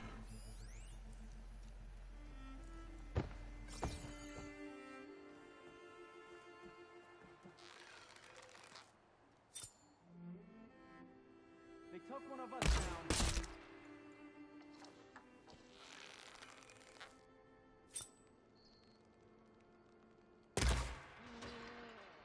Oh! Oh!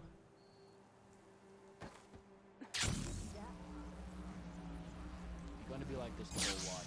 I didn't even have to work for that one. You see that too? Uh-oh.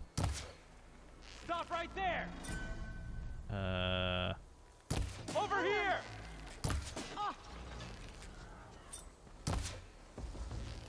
You know what? I'm gonna just shoot the acid on your back and hope you melt. She felt that! Did I? I feel like you only kind of plinked my health. Didn't really seem that concerning to me. Uh-oh. Okay, I might feel that. I don't have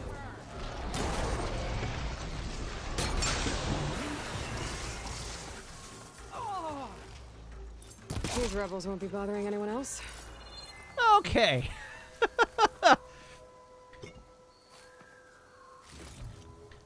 Stash this away for later.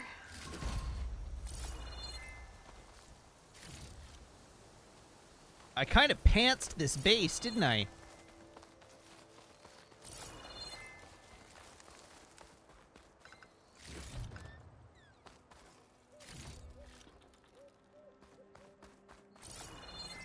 I'm sorry, did you think this was a fair fight? You're fighting Aloy of the Nora.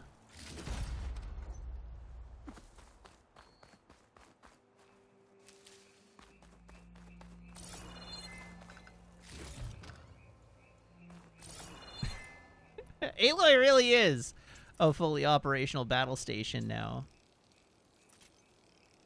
Okay, how expensive are Tear Blast arrows to make?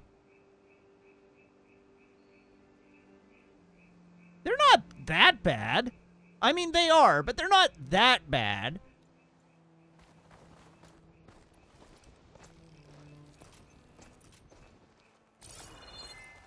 I don't know, I say that, but they're gonna dissolve my inventory, so... I should check if there's anything with a lock around here.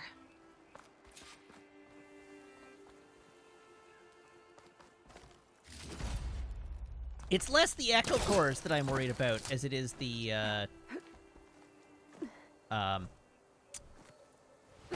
like muscles, the musculature.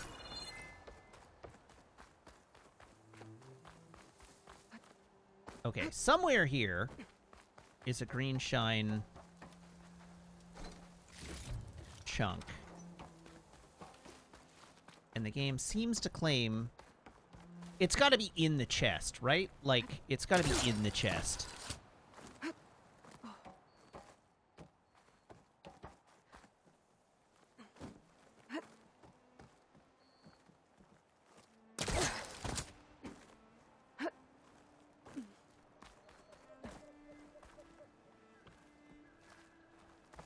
Locked box. Tags. Nope. Not sure what to do with them. No green Just hold shine on to them there. for now. Green shine chunk. is this way.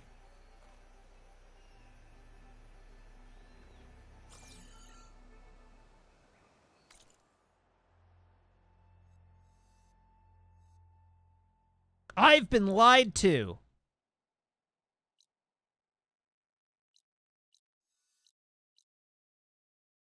I have been misled.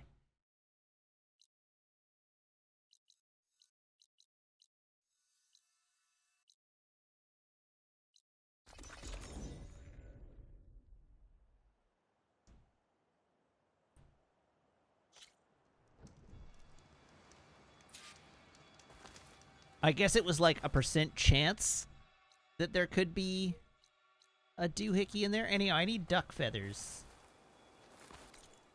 So let's go get some duck feathers. With normal arrows, so that I don't use my good arrows.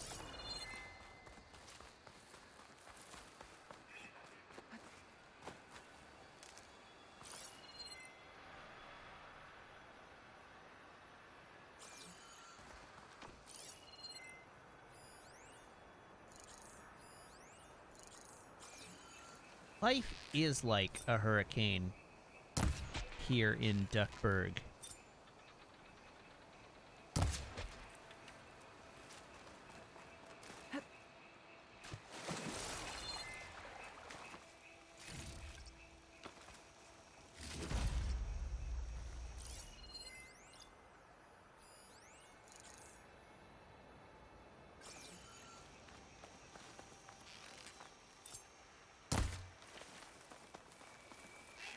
Oh, you think you're getting away, do ya?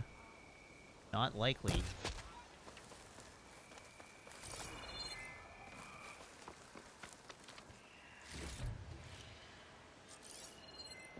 Okay, there's my duck feather.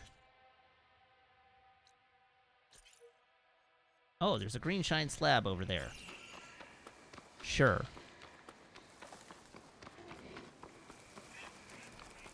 Really? The underwater berries don't seem to benefit from the underwater gathering skill? Or the underwater berries don't benefit from the double gathering skill?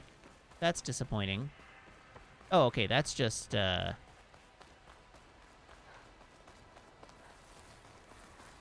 just some red gleam.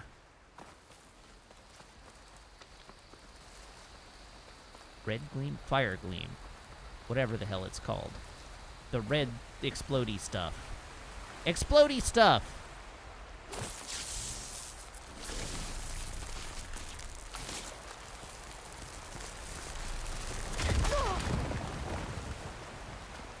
Slab!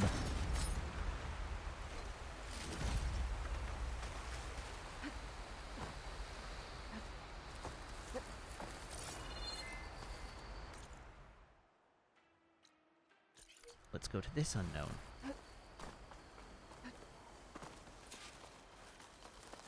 The unknown. Into the unknown. Into the unknown. Oh, it's one of these things. Okay. This image is of the old world. Looks like a plane and some kind of metal structure. Where's the metal structure at?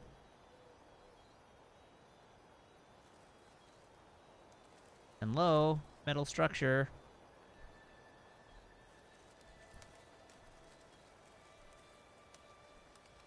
This is where Zoe said we'd find the Grimhorns she needs parts from to heal Plainsong's land gods. I don't even see a thing that could be. Okay, there's the plane.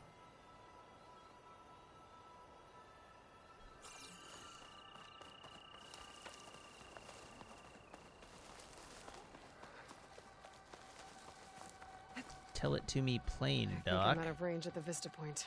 How could I Let's try possibly again. be out of range of the Vista Point already?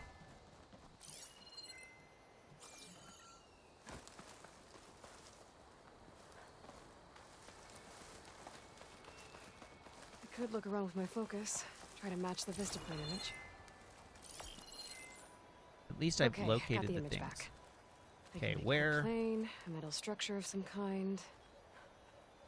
It's not that mountain. The clouds are not helping me here. Hey, Aloy. I paid a visit to your Oh. showman buddies down in Vegas. Hi, The one Aaron. you picked up beside me. It really spruced up the place. I guess they're calling it Hidden Ember now. I think they could use your help with a few things, too. Thanks, Aaron. I'll try to pay them a visit when I can. I am deeply confused. Doing this at night is probably a mistake.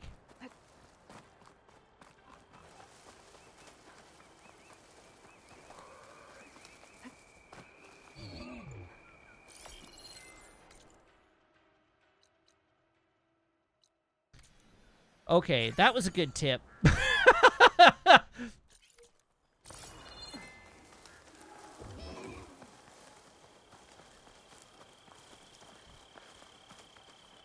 Grimhorns that Zoe wanted to harvest should be somewhere nearby. Generally speaking, I should like let to him be know left I'm to my own around. devices on these things, but that was a good tip.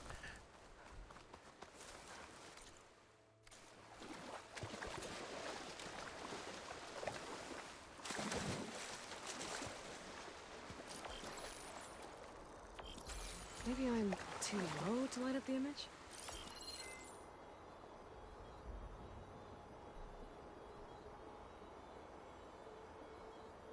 I think the image was taken overlooking a field. Maybe I could try to line it up somewhere in the nearby hills.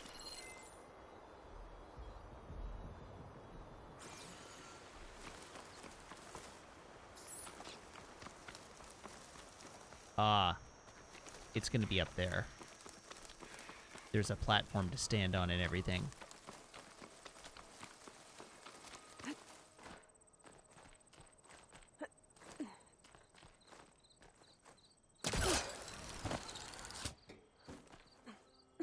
This feels very cheaty because it's way farther away than it should have been.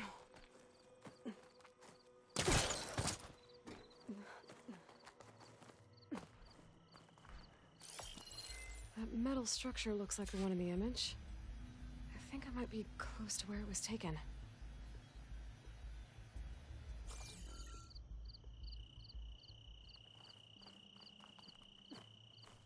Is it gonna be straight up like right here? I'm almost there.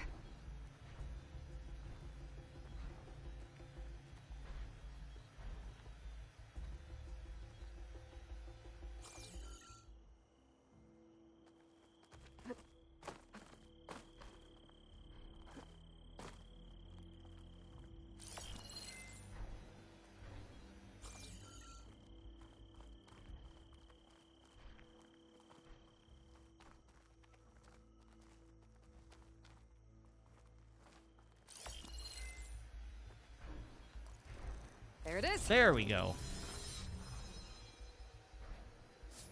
All right, the Memorial Grove. This is the Mojave Battlefield stop of our Vista Point tour, brought to you by Miriam Technologies and the Coalition for Environmental Reclamation. The nation will always remember the tragic events of August 20, 2037, and also the noble efforts by the Faraday Commission and the Mojave Battlefield Memorial Museum to scrub fallout from the crater zone. But when it comes to radioactive contamination, total reclamation can take decades, if not centuries. That's why Miriam Technologies has contributed 30 of its state-of-the-art Lantern drones to the long-term cleanup effort, free of charge. As a result, residual radiation has declined 48% in the last year alone. Comments. GLE. I've never been here, but still, this place has special meaning for me. My heart goes out to the people of the Southwest USA, and my gratitude to MT is as strong as theirs. Megan says, thanks for this tour. I'm learning a lot and seeing some places I thought I would never see again. Your work has brought me much joy. Ramiro, 6 stops down, we'll find the next tour stop. Anderson, ha! 7 down, we're gonna beat you there.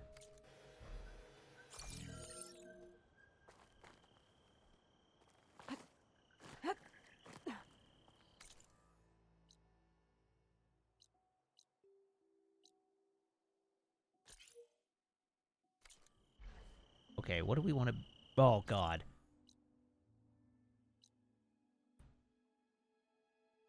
Maybe I just don't care that much. We're just going down there. Where's my campfire at?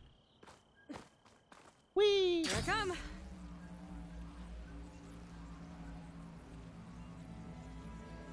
I'll grab easier to find green shine chunks.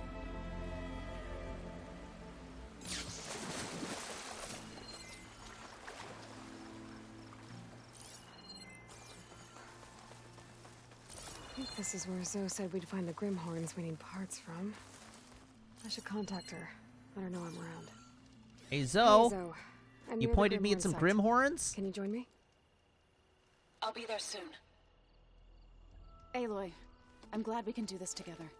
The Grimhorns we're looking for should be just to the north. Let's go get those control cores.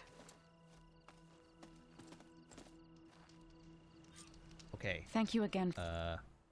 Map. Grimhorns. Helping me. If this works, if we can heal the land gods, it will end a generation of suffering for my people. How do you think Thane and the chorus will take it? They seem to think the tribe's extinction is inevitable. I've had my disagreements with them, but I'd like to see they'll be happy to be wrong on this. There. The Grimhorns. And they're not alone. Hello, Grimhorns. We'll just have to be smart about this. I'll follow your lead. Be a long fight if I stick to Apex shotgun mode. Grimhorn. Apex Grimhorn. What have I got? So, what have you got on you? A blaze sack, which persists if it remains intact. We have an Apex Grimhorn cluster launcher, is a usable weapon that is detachable. We have a tail capsule, which contains resources and is detachable. We have horns. These are also destroyed when killed.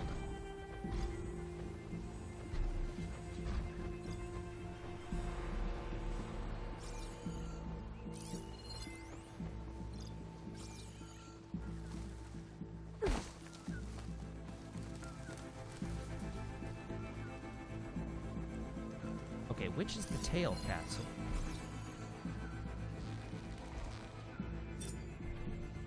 And how do I access it? Oh, that's as good a way as any.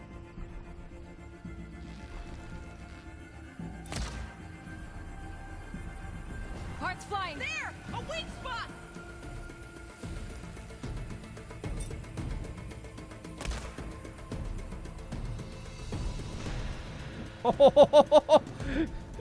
Hell yeah.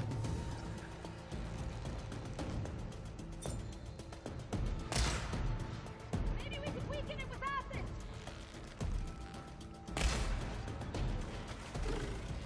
Here we go. Uh-oh.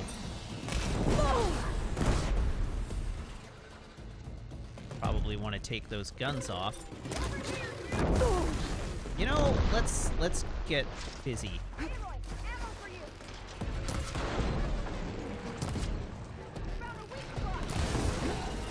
Oh god! Ooh, no! Oops! Okay, well, Seems you have business elsewhere. it I'll was go a back to first base. try. Call me when you want to resume.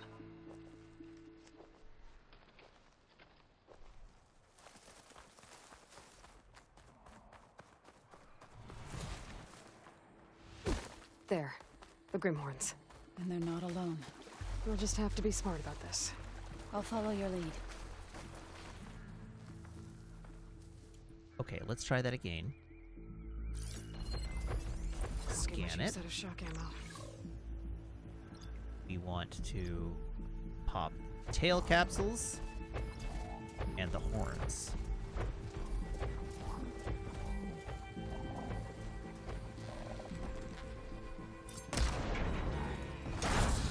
That was a weak spot. You don't say.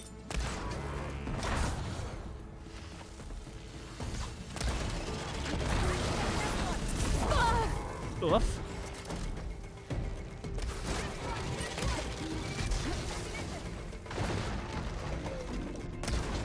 There, get it right in the ass. Uh-oh, I probably don't want to be... Whoa, no!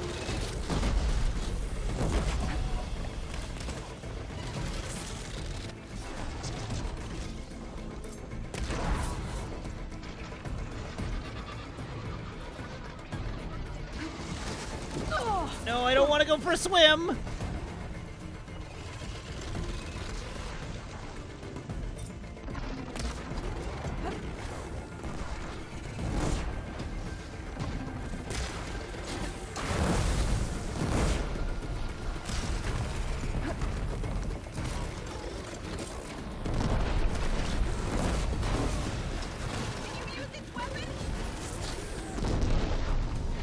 I should check how much health I have. Whoops.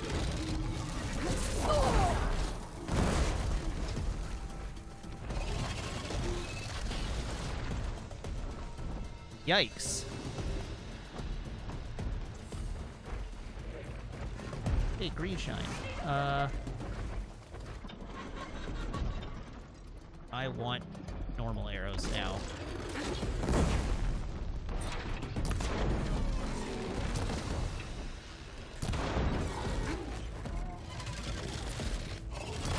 Where are you going? Pick up that weapon.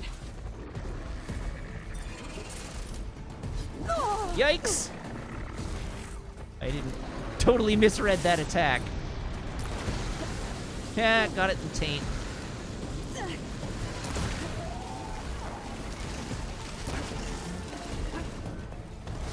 No thank you. No thank you, please. Oh god. I've made so many friends now.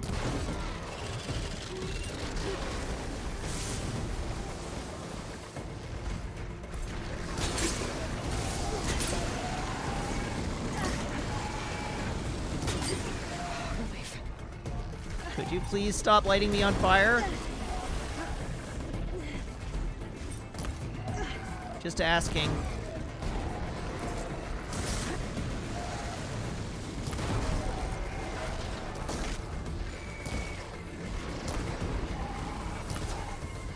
Please die. Thank you. I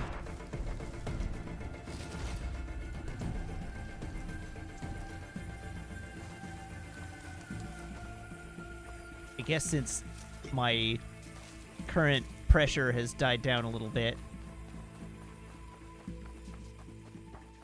Oh, Lord.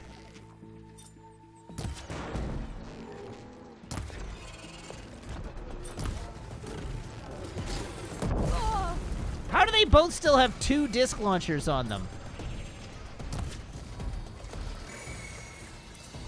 How? Oh, Jesus.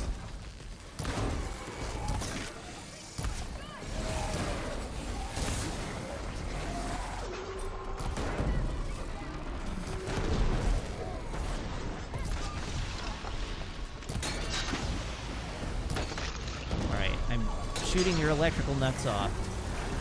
Wah! Wah!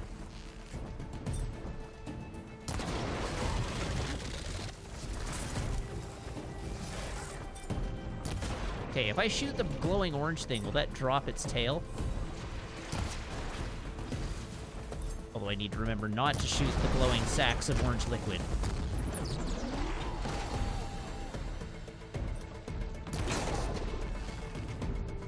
Oh, okay, yes! It does appear to be the answer. If I shoot the tail switch, something happens. Oh, the tail opens! Okay.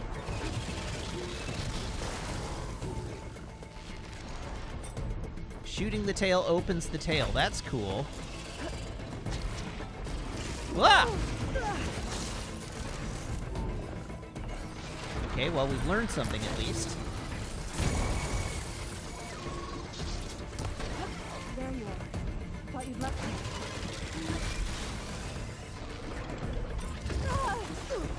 Uh-oh. Aloy, you still need to get the control board. This is the worst. Yeah, thanks, so. Really appreciate it. Your contribution has been noted. Are you ready to finish this? Where are you going?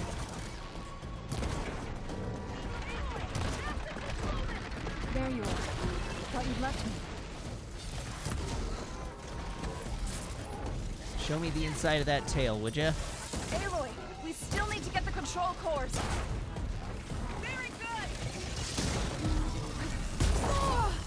Cripes.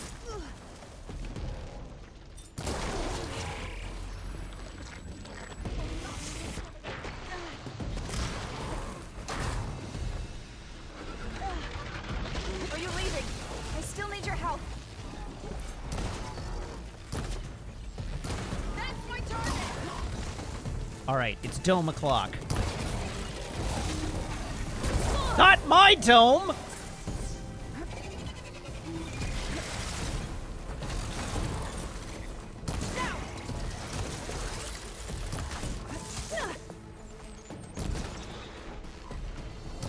Oh, no, not the sack.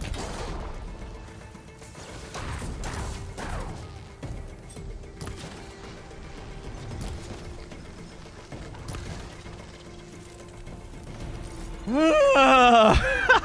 did it. You okay? A bit winded, but I'll be alright. That's one. You're a bit winded. But we should take a second control core just to be safe. Got it.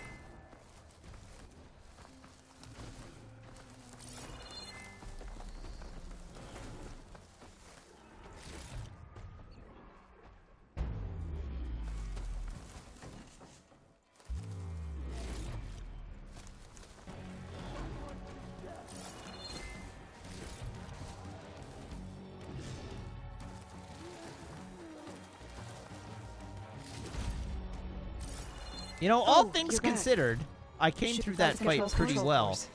I can take them from here. Something wrong, Aloy? But I would like to know where the other bits I broke off ended up. Where are all the horns? That battle started out very horny. Oh, you're back. Should we carry on with the Grimhorns? No. Let's get those control cores. Zoe, I haven't gone anywhere. I see Zoe is still struggling with object permanence.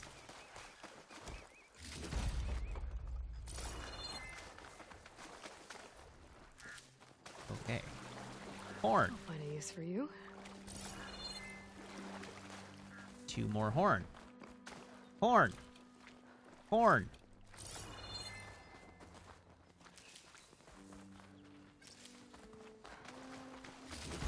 Box. Okay, so there's still 1 horn unaccounted for.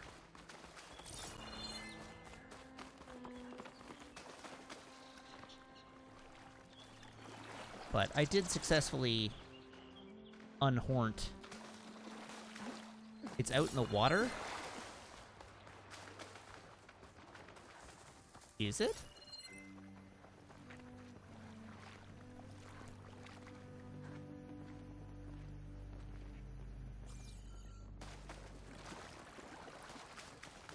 I don't think it is.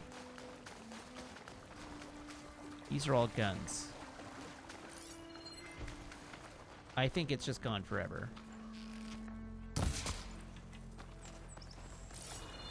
Where are you going? By the rocks. No, that was a gun. There was a gun in the water by the rocks. Oh, you're back. Should we carry on with the Grimhorns? Oh my god, Let's get Zoe. those control cores.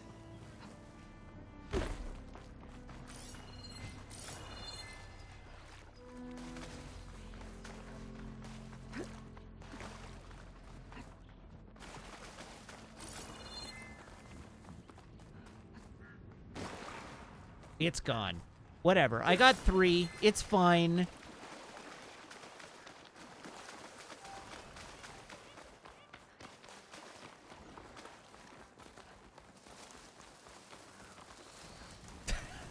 I need you with me, says Aloy. a gun in the water on the, by the rocks on a bump in the log in the middle of the bottom of the sea. Yeah, no doubt.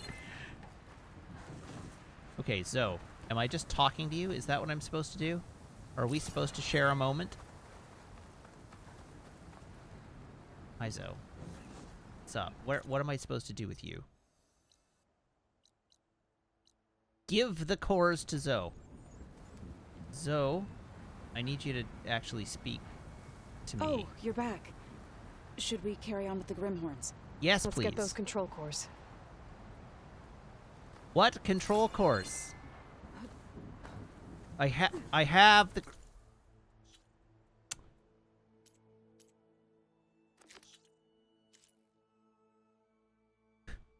Give the cores to Zoe. Oh, you're back. Should we carry on with the Grimhorns? Let's get those control cores. Oh my god.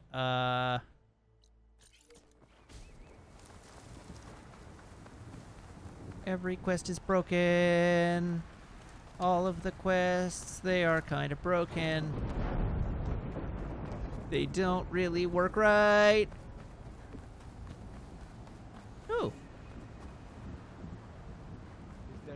anyone out there, or is it just the wind? Are you not friendly? Hey! Hey! Nope, We sure go aren't. now! Get here now!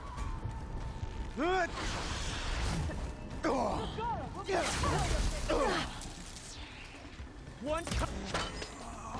Oh no! Oh, I didn't get my overdraw on that guy. Come on!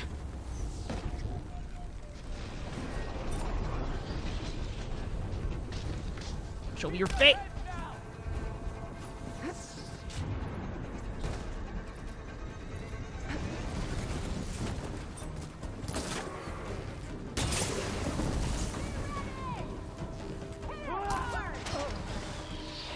You think so, do ya? She's hit!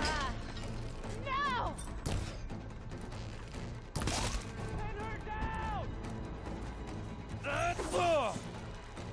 That hurt. But that hurt more. Hope that hurt! Aloy, it seemed like you grabbed what we needed before heading out. Come see me back at base, and I'll take those control cores off your hands. There we go. The quest has advanced. Correctly.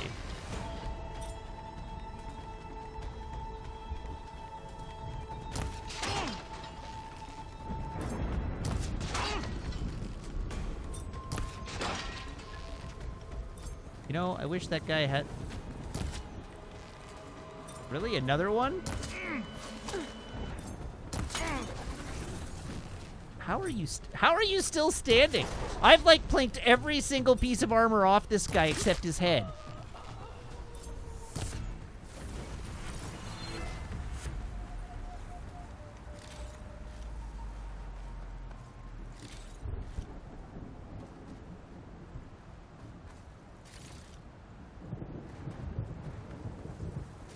All right, everything about that was terrible.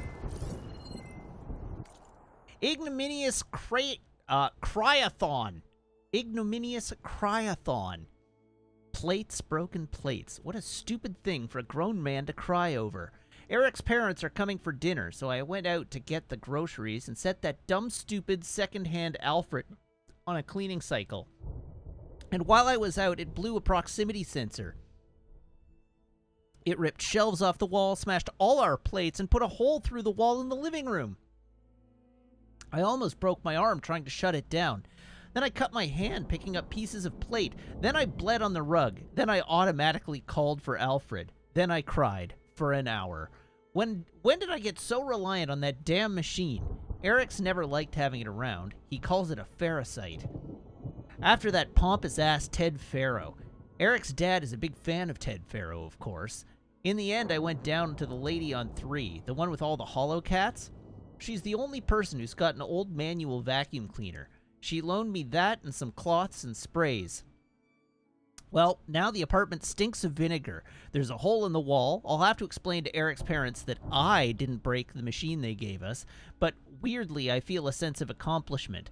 Robots might have taken my job, but at least I cleaned up after this one. Maybe I need to start doing that more. Ah, hell, I think dinner's burning. If that food printer is malfunctioned again, I'm gonna data corrupted. That's a really good text log. That was just a really good text log.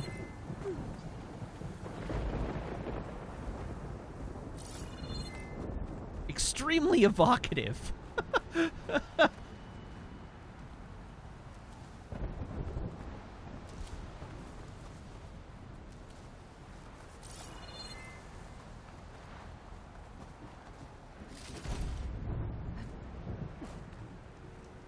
Fill up while I can. I like that they're, like, in the future, there are crazy holocat ladies.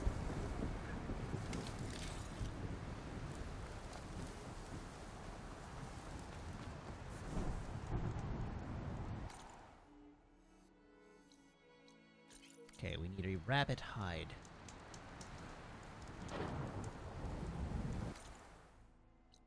We need a rabbit hide. Hello, rabbit. Goodbye, rabbit.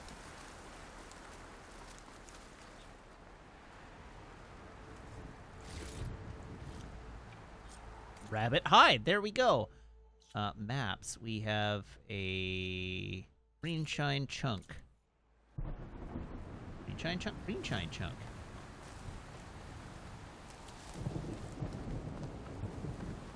What the hell?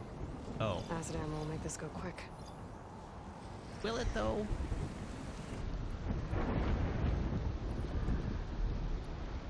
Do I want to get in this fight, really?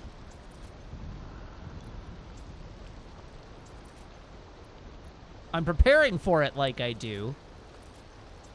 But do I?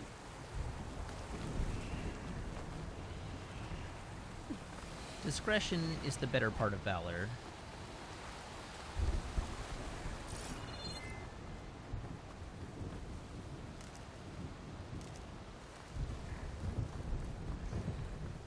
We've had first extremely intense fight.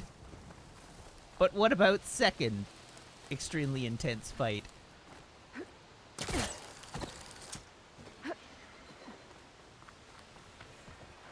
Hello, Fire Gleam.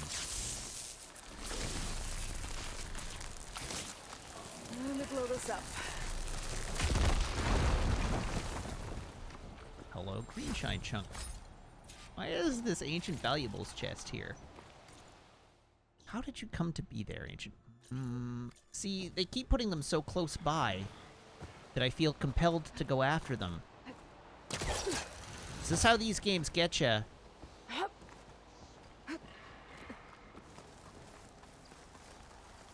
This is why I never get anything done.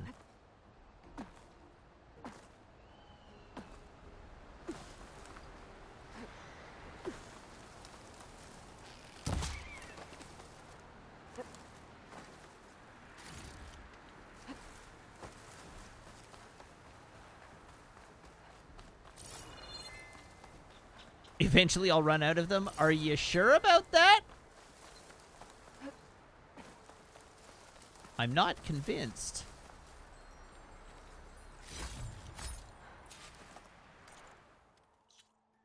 Okay. Let's quickly access this shelter just because it's here. Why did you access this shelter? Because it was there.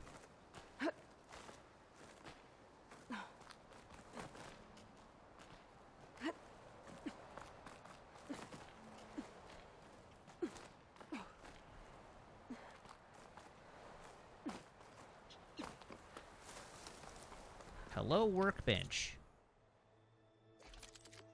Do I have upgrades for any of the bows I'm using? Working on that one.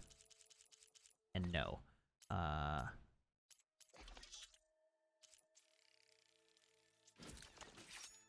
Pouch upgrades. Potion pouch. Create job, yes. Light arrow. You know, I should probably make that a job anyhow.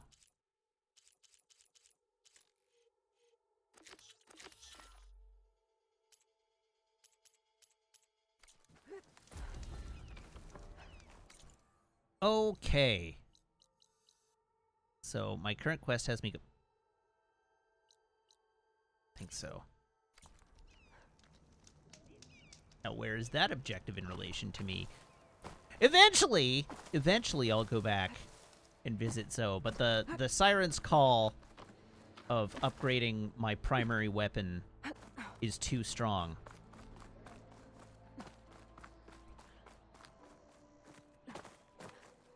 I just like my darn bow. I don't know what to say.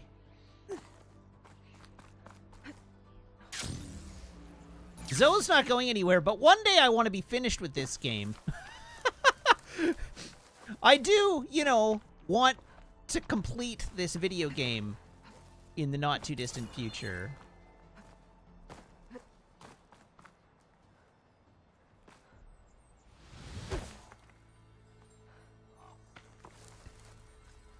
There's gonna come a point where I'm bored of this game. One of the things I really, really liked, my favorite thing about the first Horizon game, was the fact that I felt like it really respected my time.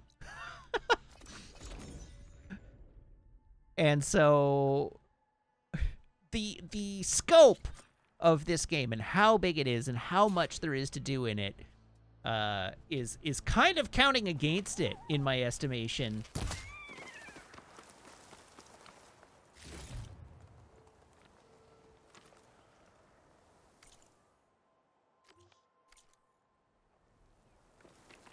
I would like to play something else at some point. Which way is my objective? Which way is the door? It's not even having a life. I have no life. Like, like, I know I have no life. That's not what it's about. That's what I was... Like, what life? But if I wasn't playing this game, I'd just be playing a different game. But, you know, one day I'd like to play a different game. Not every game has to be the only game.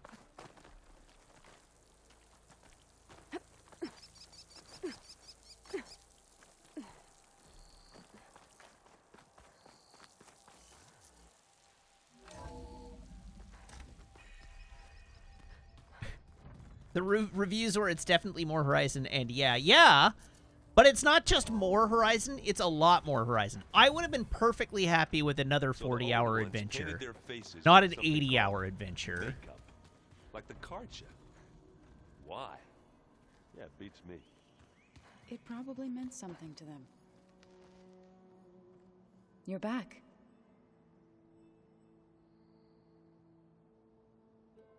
Here, have your control cores. 2 control cores, as requested. Ah, good. Now that you have them, are you ready to reboot the land gods in Plainsong? Not yet. Gaia told me the reboot code has to be altered using data from the cores. She updated my focus with software to accomplish this task, but apparently it's very complicated. It'll take time. Well, let me know if you need any help. I will. Alright. Quest complete. Ish. I should probably go. I'll be here if you need me.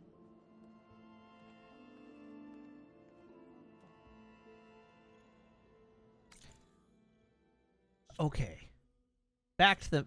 not the map. Back to the quests. Main quest. Stone Crest. Where's the exit?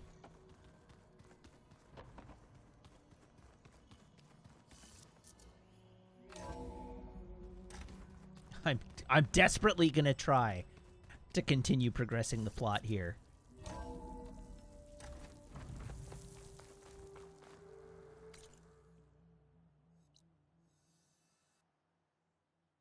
If for no other reason than to just to just open up more of the map. Oh, I did need a rollerback tail.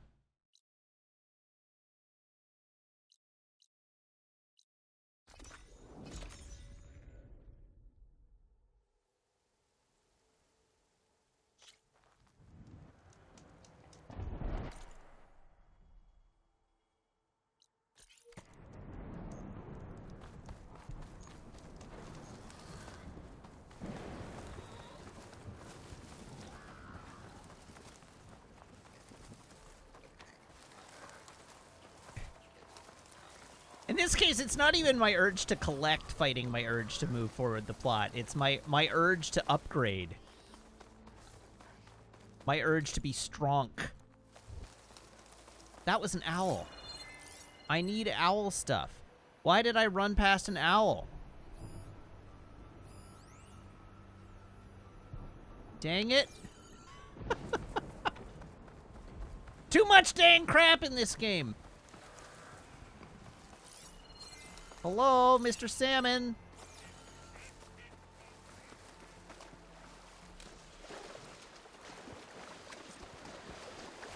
Washed off some of this.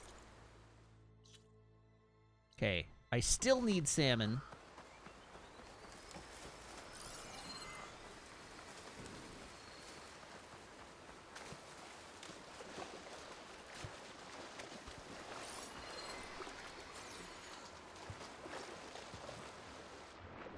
I'm coming for you. I'm coming for you, fish. Oh. No, I'm coming for this box, I guess. Title of my sex tape.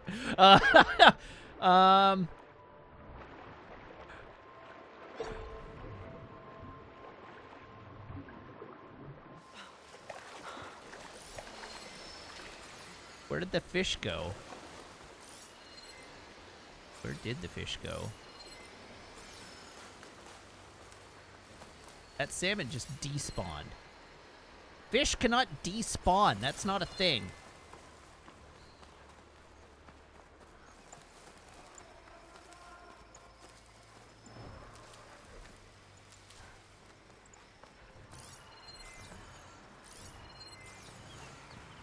Hello, fish. See you there. Being a fish.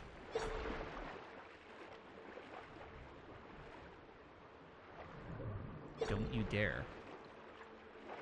Haha! Salmon skin. I like that it's possible to catch a salmon and not get salmon skin from it. Somehow this fish just had no skin.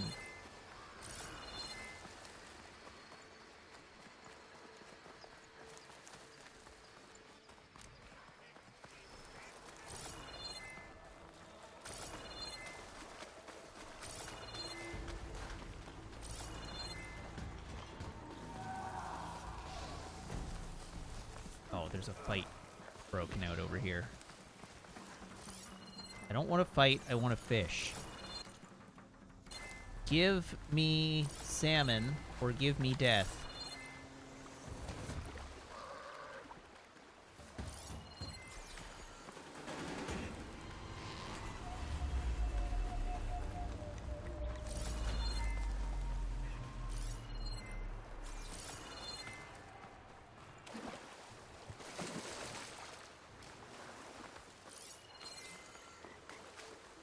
W2B salmon spawn.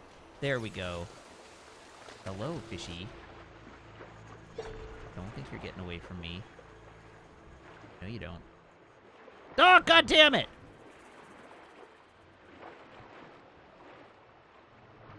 I want the blue drop, not the purple drop.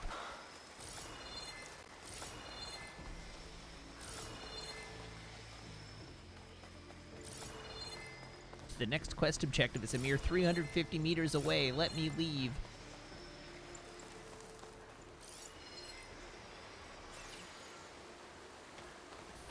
Fine, I don't need to do this now. I'll come back. No, I do need to do this now.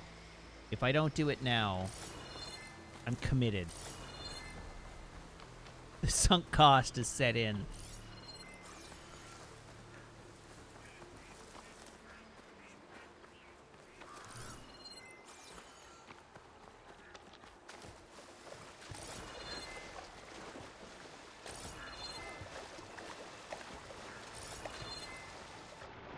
I see you there, fishy. Don't think I don't. Salmon skin! There we go. I'm finally free.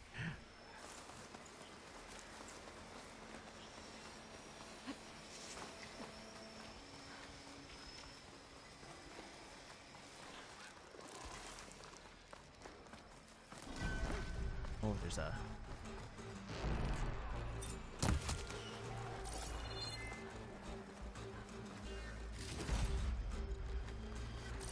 Owl wishbone. What is this unknown?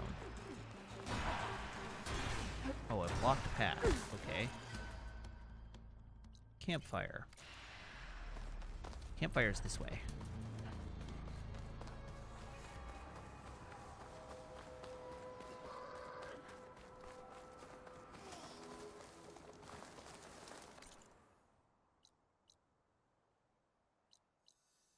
Green shine slab, hey?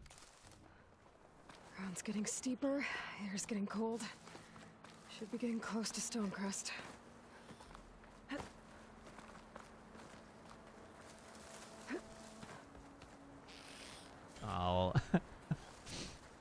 I'll let you live.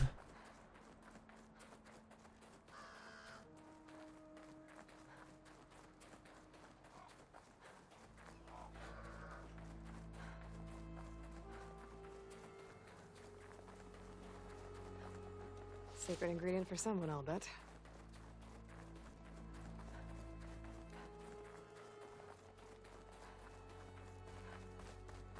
Oh, look at that slab. Hell yes! Okay, so from here... What are you? From here, I want to go there.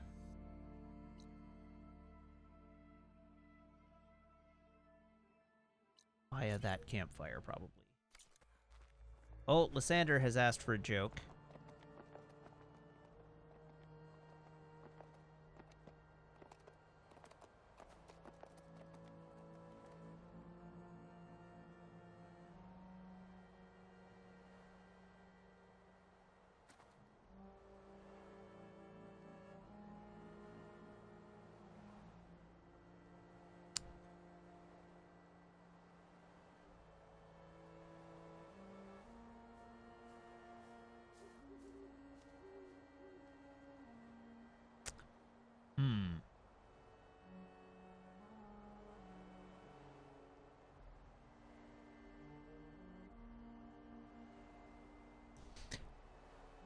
People have told me that they think icy is the easiest word to spell. I see why.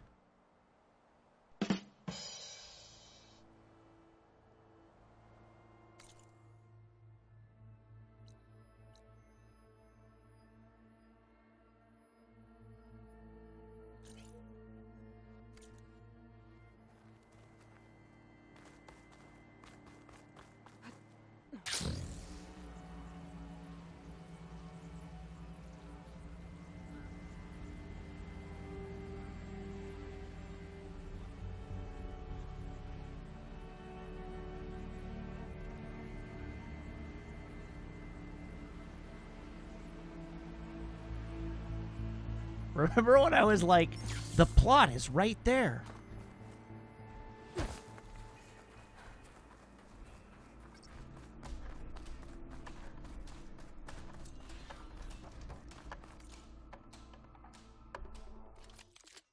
Frost Hunter Bolt. Plasma Bolt Blaster. Nope, don't care. Don't care about any of those. Your weapons suck, buddy.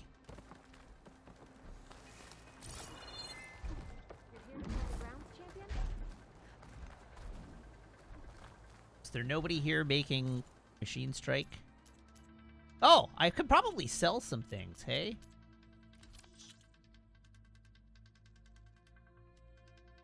Mark.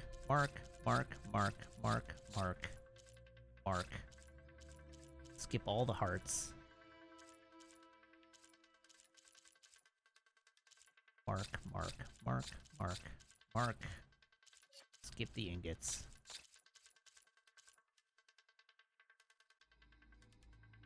Sell.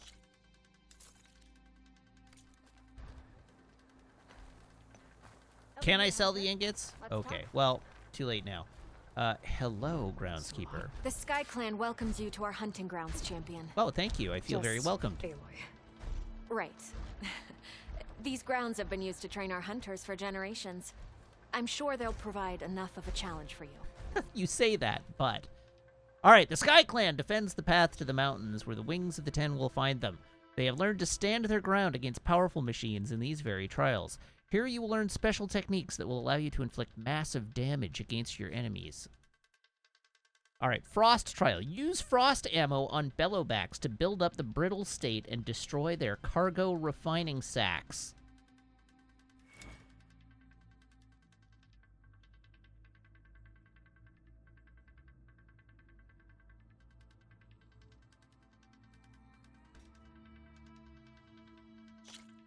Am I ready to start this trial? Yes. Use the ropes to jump into the grounds, then we can start. Frost ammo.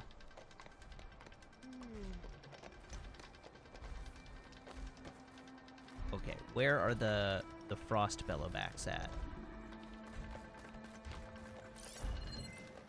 You are a frost bellowback. I need 3 brittle sacks destroyed. So tag you. Fire could do a lot of damage.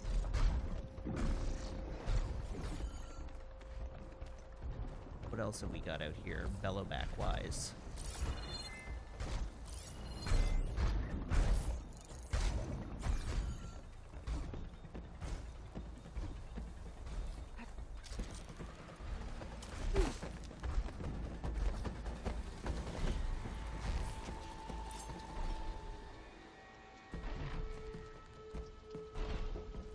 Would like it to not be staring directly at me.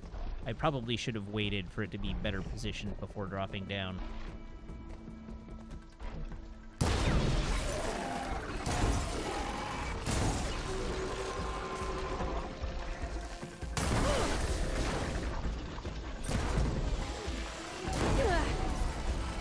Uh-oh. The acid turned off its brittle state.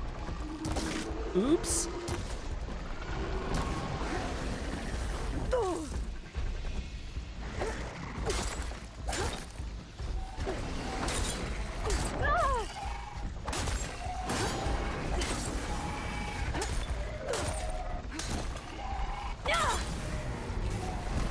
Okay, I need to find the other one, and I need to find it fast.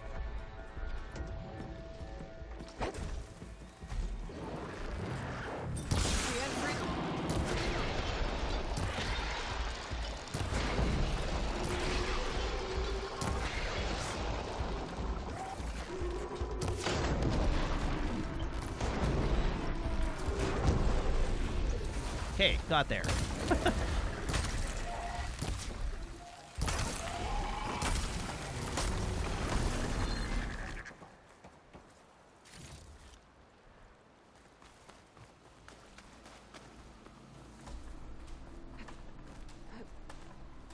So, yes, it did count the big sack, but it didn't count the gullet when I destroyed the gullet because the frost status were off.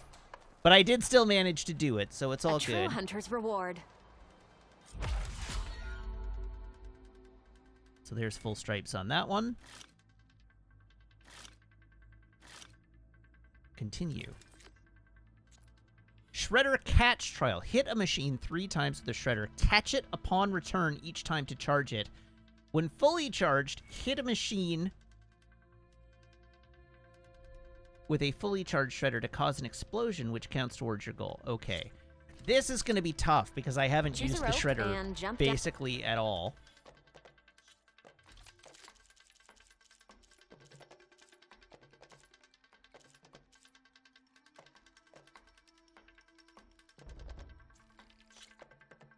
Let's use that one. Time to start the trial.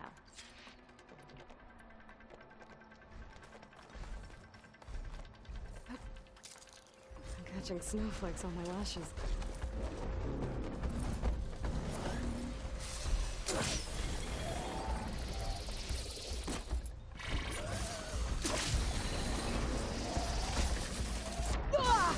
Okay, we'll figure out how to do this eventually.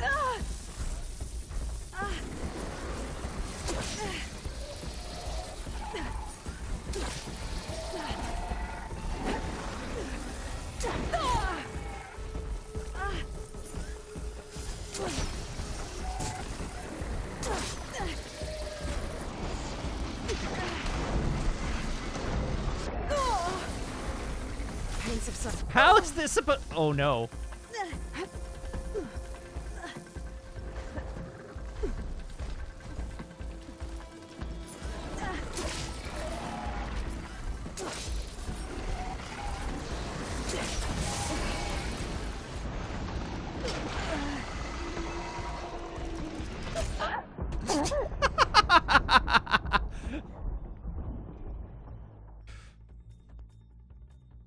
No, I didn't forget about health.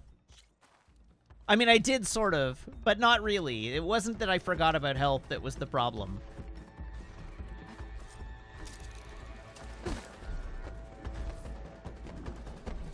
Whoops.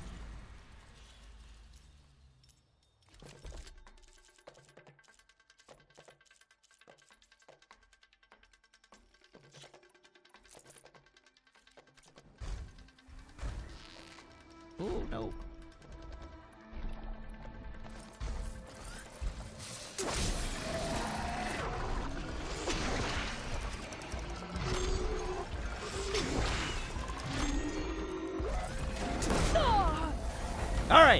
We got one.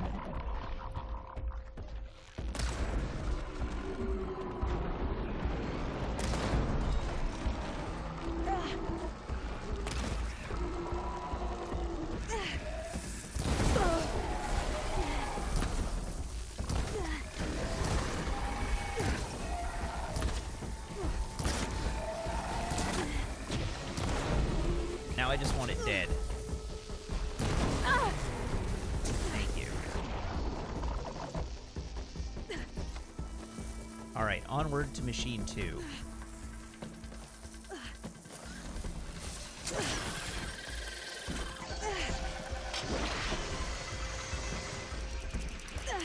Not balls.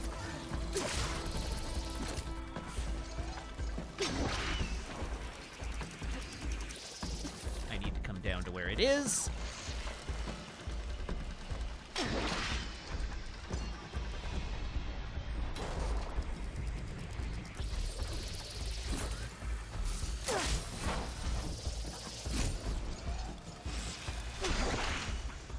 Oh, are you kidding?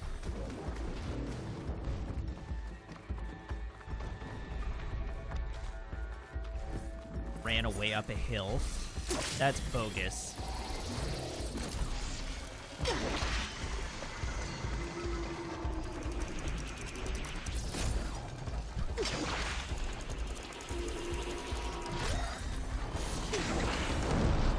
Okay, trial completed.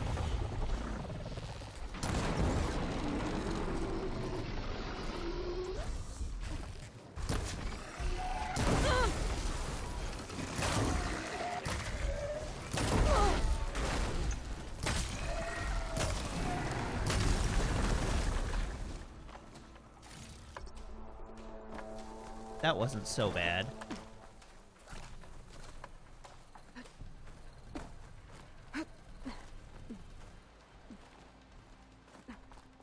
Just a little tricky to figure out. A reward worthy of your victory.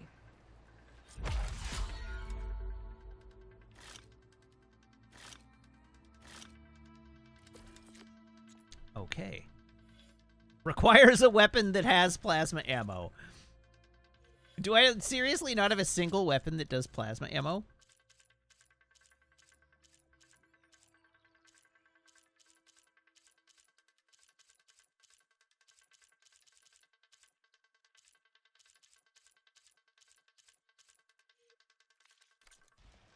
Buddy over here must have one, right? Oh, he does. A bolt blaster. Oh, no.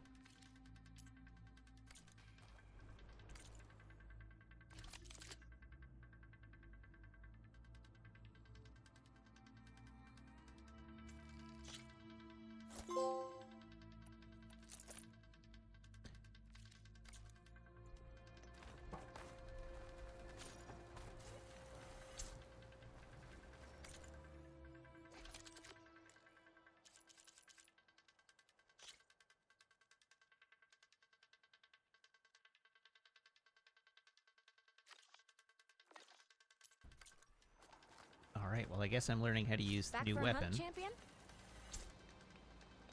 All trials are open to you. Okay. What's the third one? Okay, use plasma ammo on a rollerback to build up to the plasma blast state, which starts a timer. Inflict max damage to the machine to create the most powerful explosion when the timer ends. When the machine enters the plasma state, a timer begins. When it ends, a plasma blast will inflict massive damage. The amount of damage a plasma blast inflicts depends on how much additional damage you deal to the machine during the timer. There is a limit to the amount of additional damage that you can inflict. Additional damage can be inflicted by any weapon or trap. Okay. Slide down any of the ropes and we can begin.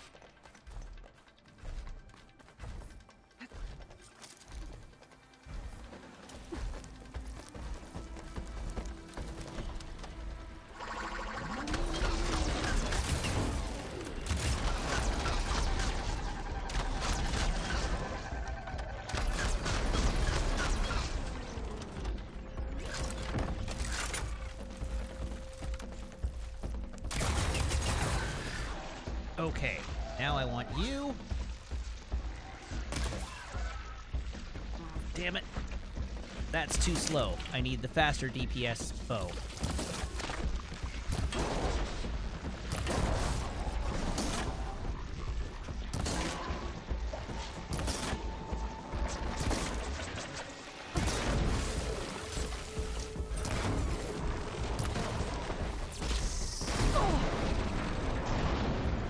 Okay, that did not do max damage, unfortunately.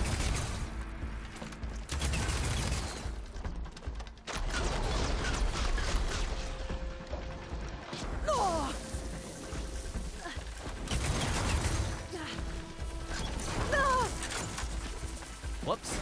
Okay, I'm gonna just die here. Really? It keeps telling me to hold to fill, but it won't let me fill? There we go.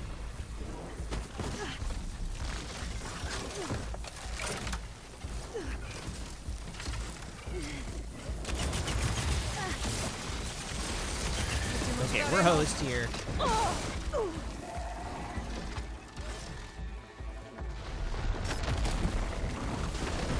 Super hosed. Time to run away! Oops!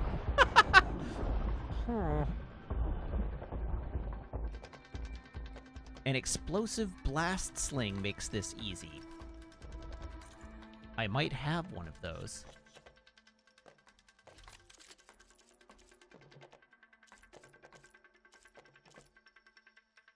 I do have one of those.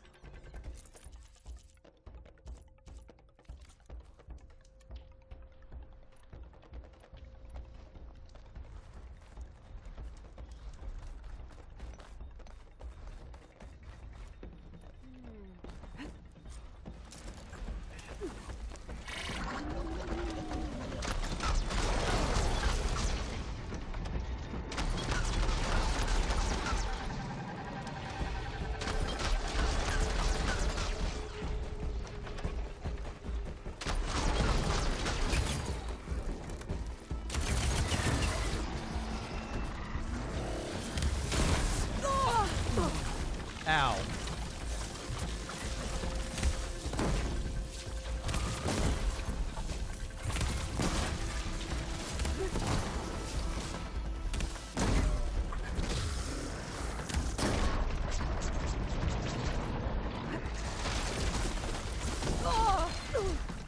Jesus.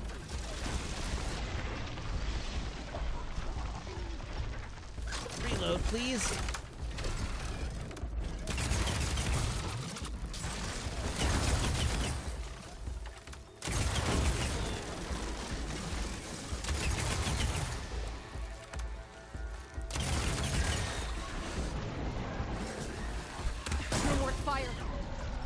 Oh no.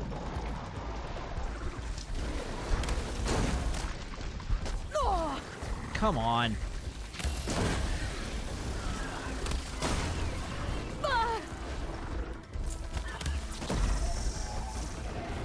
Hey, I did it.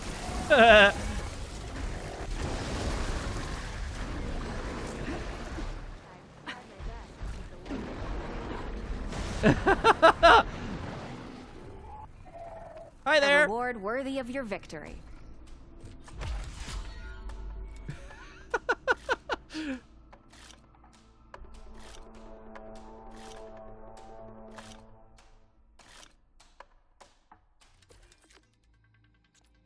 All right, now to never do that again. Farewell. What weapons did I have equipped? Does anybody remember what I had equipped?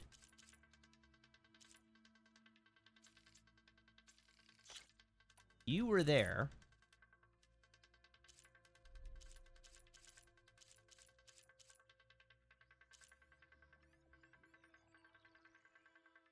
So I had that as my primary bow, and I had that as a secondary bow.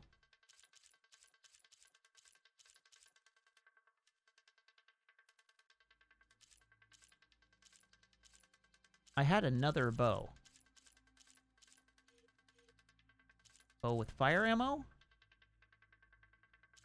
Oh, right, I had this one equipped.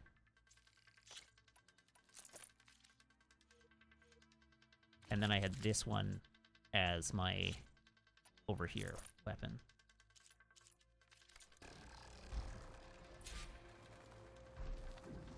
Why am I Let me know talking what to you need. again? Oh, right, because the quest is still active. Because it's the trials same will be bug here. that hits every time.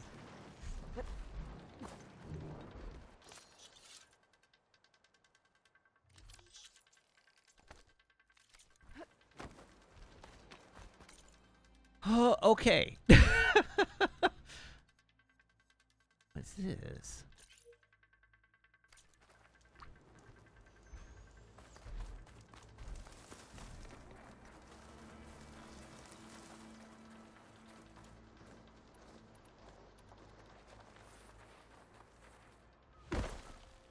Presumably this is just more fire gleam.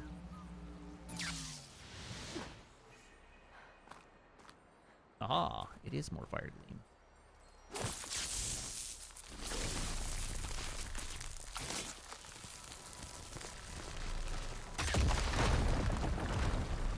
Ooh, a green shine chunk.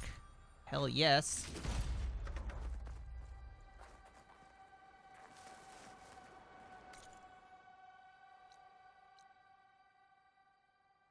Okay, I think we can just go straight to Stonecrest now. We'll just follow the road.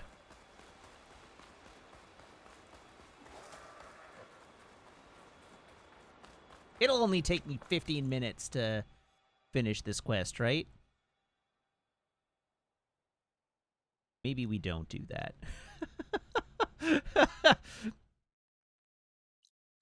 Maybe I remain a terrible person.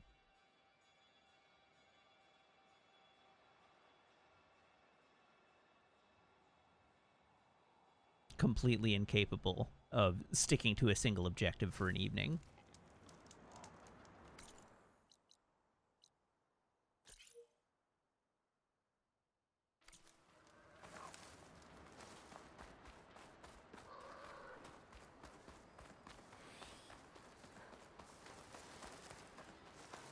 Okay, we have a rebel outpost up here.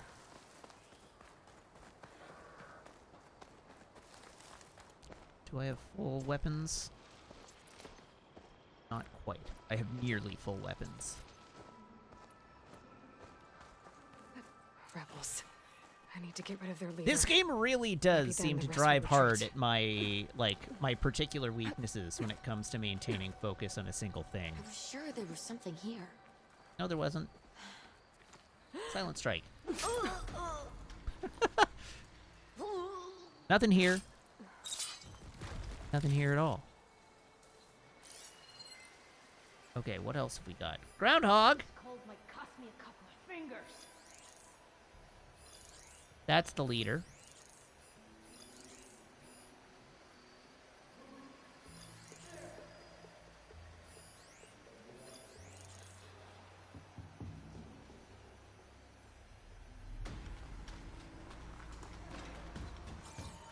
What are y'all skittish about?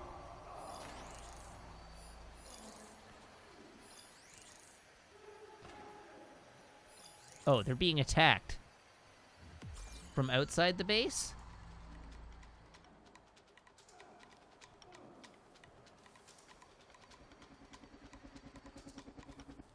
Dun dun dun dun dun dun dun dun dun dun.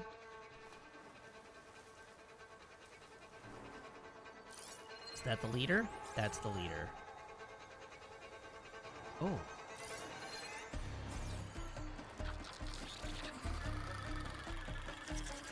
They're not, like, onto me, are they?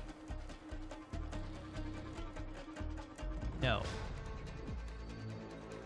Alright, well that's convenient.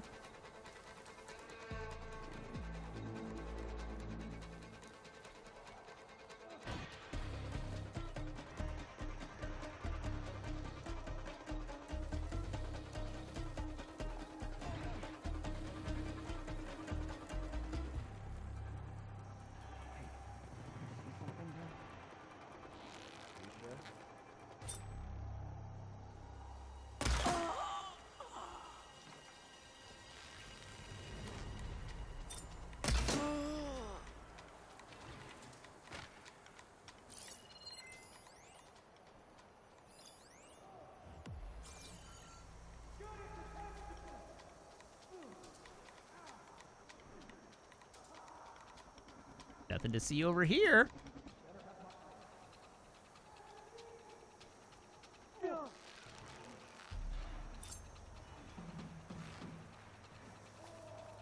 Damn, they saw me. Who spot? What? No. Give them cover! Rude.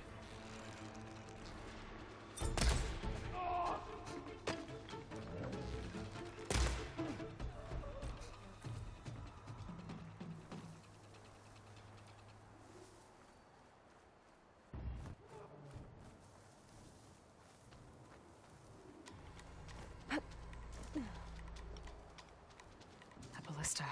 A ballista. A ballista. Good to know it's there if I need it. What is it, Aloy? Ballista. What was it? What kind of weapon? Good to know it's there if I need it.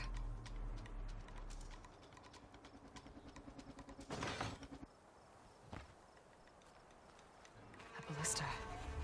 Good to know it's there if I need it.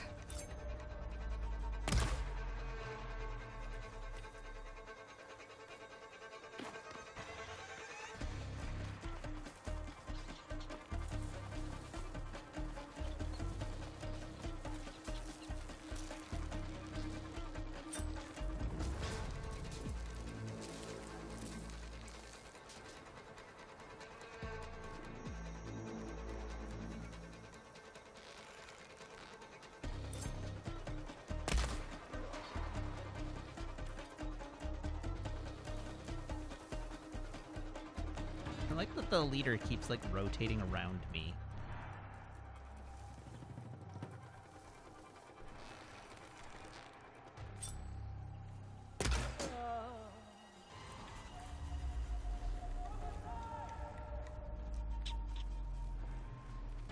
Where are you? Is it you? Are you the leader? No, you're just a sharpshooter. Where the hell is the leader?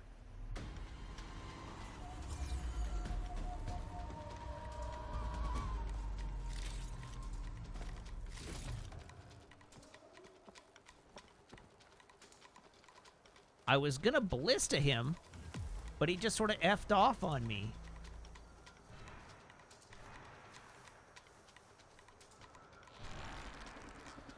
I wonder if this one's got some of those tags I keep finding.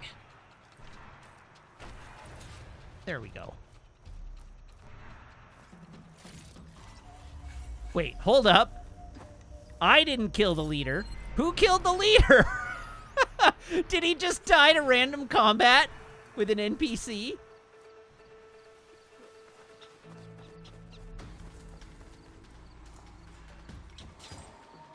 Because if so, that's hilarious. There's another cauldron out there. That...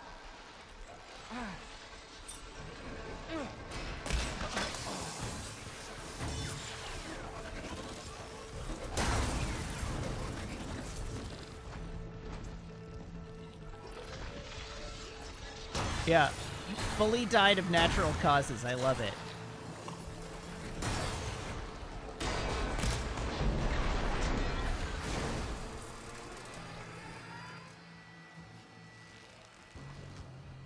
These rebels won't be bothering anyone else.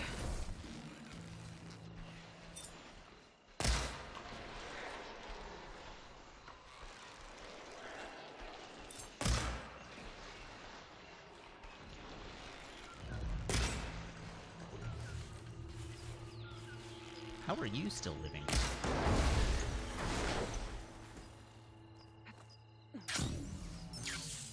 Alright, well, that'll do it. Now I just need to figure out where the leader is.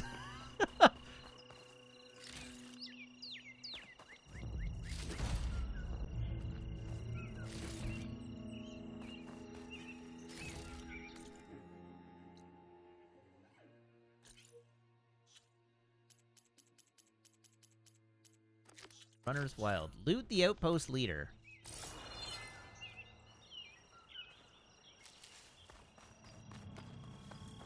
There we go. Hey, buddy. I should check if there's anything with a lock around here. Snow's melting on my clothes. Great.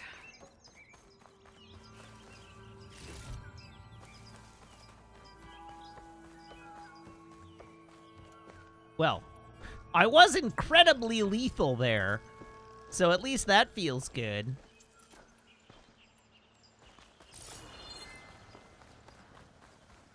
This camp didn't even know what hit them. The chest. All these tags. Gonna keep them for now, until I figure out what to do with them.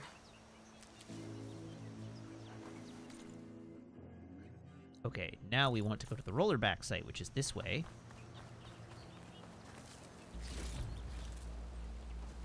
Do I need bunnies?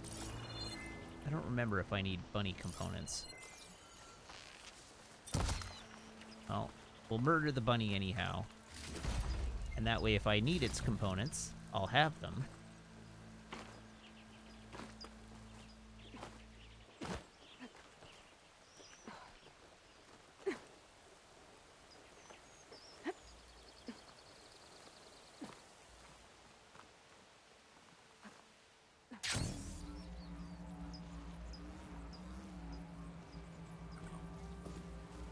The machine looks like it could fly through trees.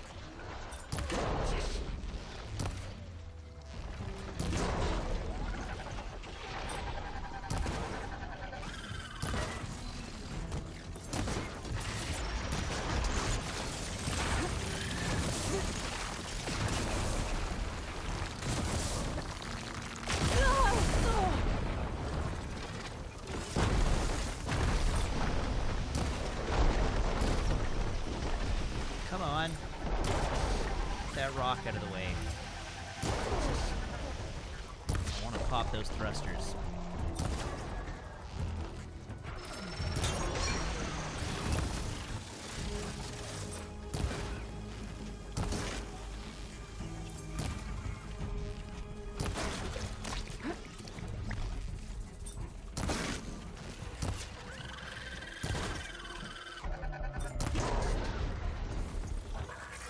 Oh god, it's still alive.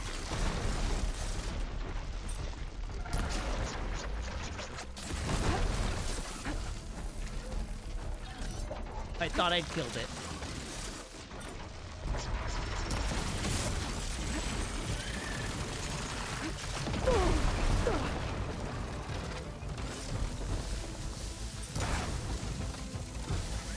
Uh-oh. Whew!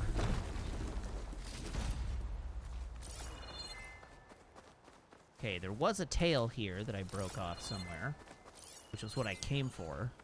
Where did it end up? There it is.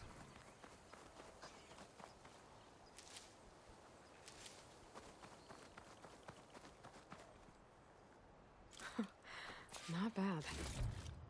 That is one of two tails.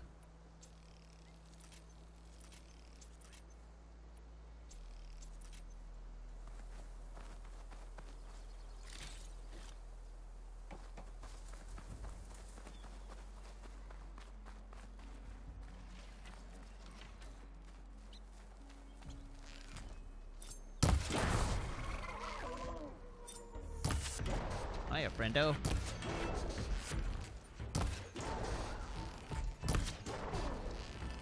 Don't mind me, just knocking all your armor plating and cooling blocks off so I can loot your corpse.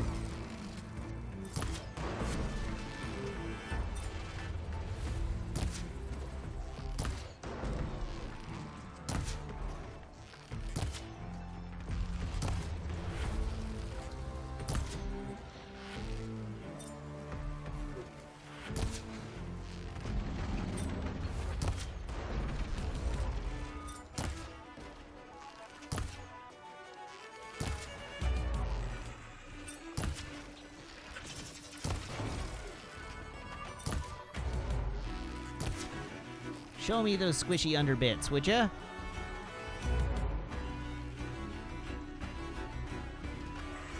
I don't want to break the resource container.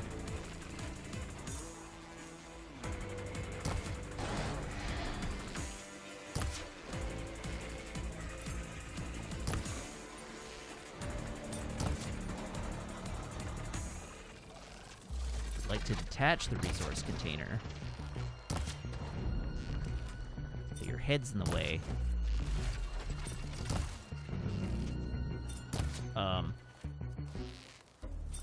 Sure. Why not?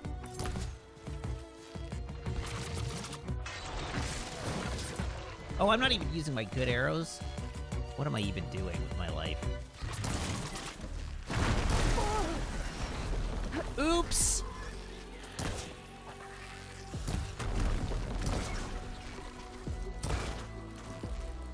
Oh, gross.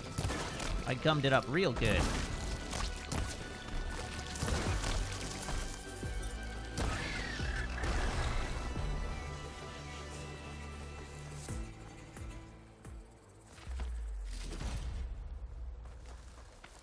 Oh, I did break the cargo crate off. Awesome. You don't see this every day.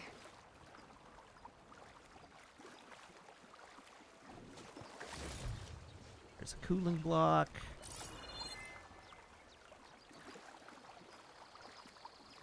Well, that was an incredibly lucrative trip to this Rollerback site.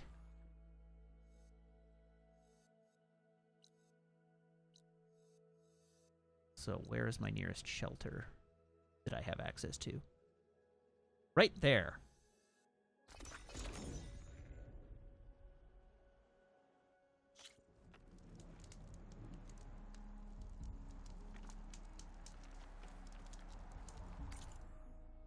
Weapon upgrades. What am I missing? Oh. Then what was I upgrading? What was I buying up, or what did I get upgrades for? Is it a weapon I'm not even using? Oh, it fully was.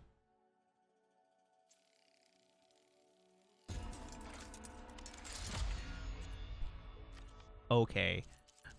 Well, at least I've got that quest out of my quest inventory now. All right, everybody. I'm going to call it there because that seems like as good a place as any to call it. So let's quickly go to the save point here and save. And then we will call an end to the stream. So, thank you very much, everybody, for tuning in this evening. Thank you to everybody who subscribes, everybody who follows, everybody who cheers, everybody who chats, and everybody who hangs out and lurks. It is a genuine thrill to stream for you, and I hope you have as much fun watching as I do playing. I will be back, same Matt time, same Matt channel, here on twitch.tv/Wiggins at 6:30 p.m. Pacific Daylight Time on Saturday, March 19th? Saturday, March 19th. I will be here. We will be playing more of this. So please do tune in. I will obviously, and without a doubt, be advancing the plot of the game. So I will see you then. Until then, you can follow me on... my stream deck is sliding away from me. twitter.com/Matt_LRR. You can check out my VODs on my YouTube channel, which I've linked for you in chat. And I have a Discord server, which if you are a subscriber here, you can join by making sure your Twitch account and Discord account are linked in Discord's backend, where my server will appear to you as if by magic among your linked servers. So that's it. That's the sales pitch. Who are we raiding tonight? Tonight we're gonna... That's it. That's the sales pitch. Tonight we're gonna raid Mike. I haven't seen Mike on in a while, so let's raid Mike Robles, who's streaming Tunic this evening, and I will see you back here on Saturday. Until then, I hope you have a wonderful Friday, have a nice evening, and I will see you again soon. Bye.